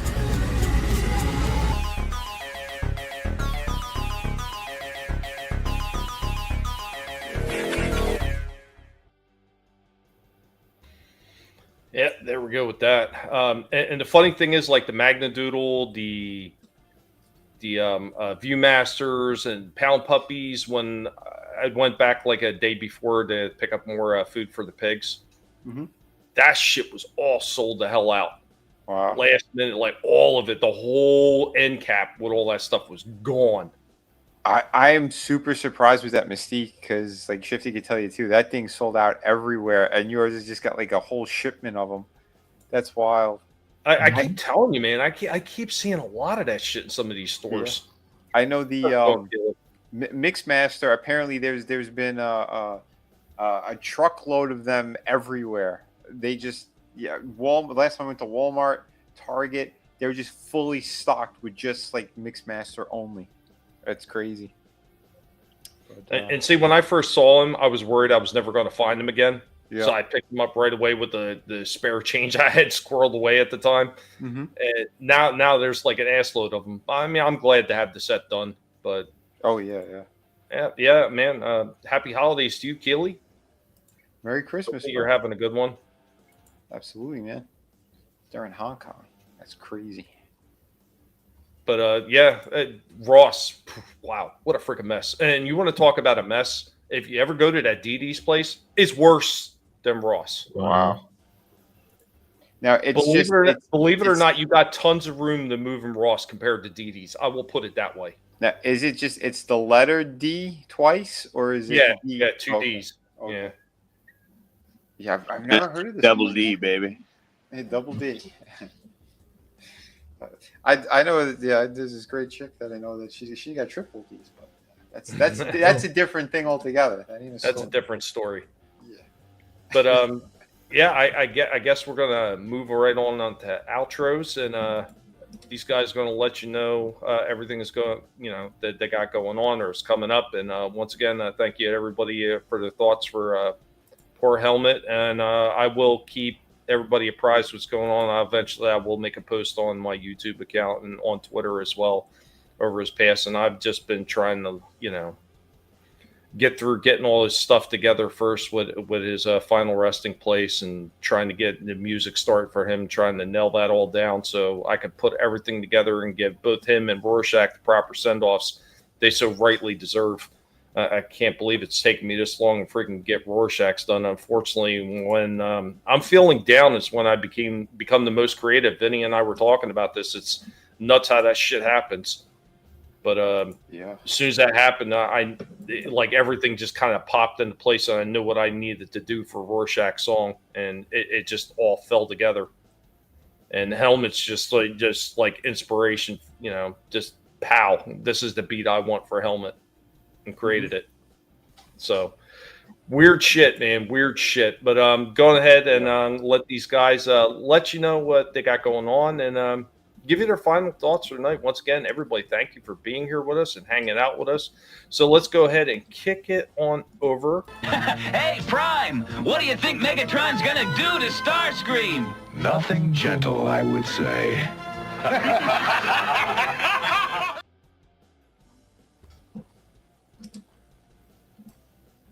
Adam? You there, Adam? Hey, just say Merry Christmas, and that's it to everybody. Nice. Merry Christmas, brother. Merry Christmas, Adam. Thanks for hanging out with us. Appreciate it, man. And let's send it on over to... Listen to me! Get me out of here, you fool! Too late, fools! Say nothing, Baroness. I saw the entire catastrophe. Merry Christmas, everybody. I hope everybody's had a nice holiday, and thanks for joining us tonight. And hey, join us tomorrow over on Vinnie Art's channel at some point tomorrow night for the ballerina. 8:30 for the ballerina watch party. And then Saturday night over on Slasher McSplitter's channel, about, 10:30 or 11, we'll be reviewing the holiday classic Scarface. There's a lot of snow in that movie, and some little friends, it's holiday classic. And then Sunday night about 8 o'clock on The Real Review 3000 and Hanstar YT is Jackbox Fun Night. and the weekly wrap up. Get in the chat, and we'll play some games. What the Dub and Jackbox, whatever, Jackbox, the good stuff. And yeah, that's it. Hey, thanks for having me on this holiday edition. I had a lot of fun. Thank you, Shifty. And now we're going to throw it on over. Not bad for an old timer. Old timer. Hey guys, it's me again, and there's Stripe. Stripe, you're coming out to say hi for a change. What's going on, Stripe? Guys, thank you for being here. I know it's kind of weird running a Christmas show and running a little bit earlier, but we've been playing around with the times. It's time to move things a little bit and try to help all our channels out, and especially now that YouTube's playing the games even more than they ever played before. So if we want to make things happen, we're going to have to make a few changes. So we're probably going to be looking at sometime around like 7 or 7:30 is going to be the new start time on the show, hopefully to put us in a little bit better of a position, be able to get a few more eyes on everything that we're doing and all the fun that we're having over here. Sorry about some of the stuff at the end. It's, got a little bit heavy, but I mean, there's just no way to avoid it, unfortunately. I mean, it's definitely not something that I was hoping for, and it's not something I like to dwell on for too long, because I mean, it just hurts more the more you dwell on it. But I got to get through it, unfortunately, and that's probably the best way to do it, is to honor Helmet by having the videos for him and then talk about him, because if I don't talk about him, then I'm ignoring him, and that's just not me. I wear my heart on my sleeve when it comes to these picks, so they mean a lot to me. But thank you all for being here. You could have spent your time anywhere. You chose to spend it here with us. We hope that you had an amazing holiday, a very Merry Christmas, a very Merry Pigmas, and we all wish you the best for the upcoming Piggly New Year, or a Happy New Year, as some of you humans say. And we hope that you continue to come around and have fun with us. And if you're new and you're seeing us for the first time, hey, don't be shy. Go ahead and hit that subscribe button. And if you want to, hit the bell too, because then you may get notifications by YouTube. Who knows? You never know with them. But we really do appreciate your time, because it means the world to us. We know that you're spending your time to be here with us, and we try to make this the most fun that we possibly can. Thank you so much for everything that you guys have done over the past 4 years, and for making this past year completely memorable for a lot of us. And with that, we're going to hand it on over. I'm just saying goodbye. Save your energy. So long. Here's one Starscream's been saving for you. Again, what Tommy said, gonna echo that for sure. Thank you, guys and girls, everyone who's been supporting, watching, all this stuff. Because yeah, it's crazy. I know a lot of the tour reviews and stuff. They do some pretty good numbers. This is always a blast hanging out with all you guys. Week in and week out. And yeah, we're going to keep trying to make sure you guys are entertained with all this stuff.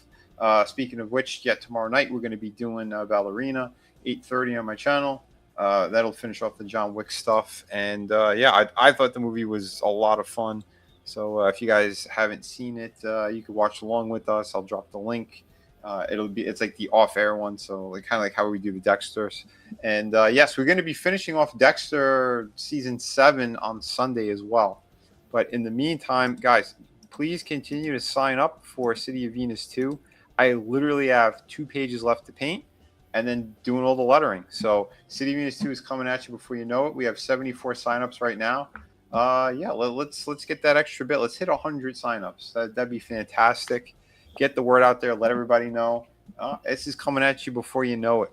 And it's I can't wait, because I've been going to sleep way too late trying to finish these pages. But I'm staring at the finish line, and it's looking good. And then yes, we're going to be getting more into more art related streams and videos and stuff like that. I'm going to be making some more time to get that stuff out there for you guys. I'll probably do some more art classes, break down again some of the things that I love in comic book artwork and movies and you name it, and we'll show you how it's all incorporated into bringing you very cinematic looking beautiful books with incredible stories. So yes, thank you everyone. Merry Christmas, Happy New Year, all that great stuff. But tune in this whole weekend with us, and we're gonna have more fun. Thank you everyone. Awesome. Thank you, Vinnie. Thank you, Shifty, Adam, and thank you, Slasher, for tonight. We had fun. I don't know about you, but I had a few tears as well.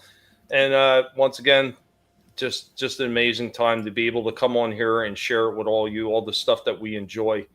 Sometimes there may be some bad stuff and a little bit of sorrow in there as well, but so is life. It is what it is. And I'm not going to fake it for nobody. So for all the people that maybe have something you want to say to me, say it to my face anytime you want. I'll give you my address on Twitter. But guys, thank you for being here, and we hope that you have a good one, and we will catch you next week. Let's go ahead. Let's do it live. 7 or 7:30, gents? 7:30 is more reasonable for me. Yeah. 7:30 is what it looks like. 7:30. Adam, anything? Vader, are you there? He's thinking about Padme. You gotta leave him alone. Well, he just said 7, right? I thought I heard him say 7:30. Adam, did you say 7:30? 6:45. Son of a bitch. Oh, goddamn it. We're going to have to talk to Slasher now, because now we're tied at 2 for 7. Oh, no. Well, guys, we will let you know for sure next week when I post it. Until then, have a good one. Continue to have a Merry Christmas and, of course, the upcoming New Year. Hopefully, we should be back for the New Year celebration stream as well, bringing some more fun, bringing some more hilarity, bringing some more stupidity like only we know how to do. Until then, have yourselves a good one. Later, everybody. Peace. Are you not entertained?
You better run, Mojito. You what?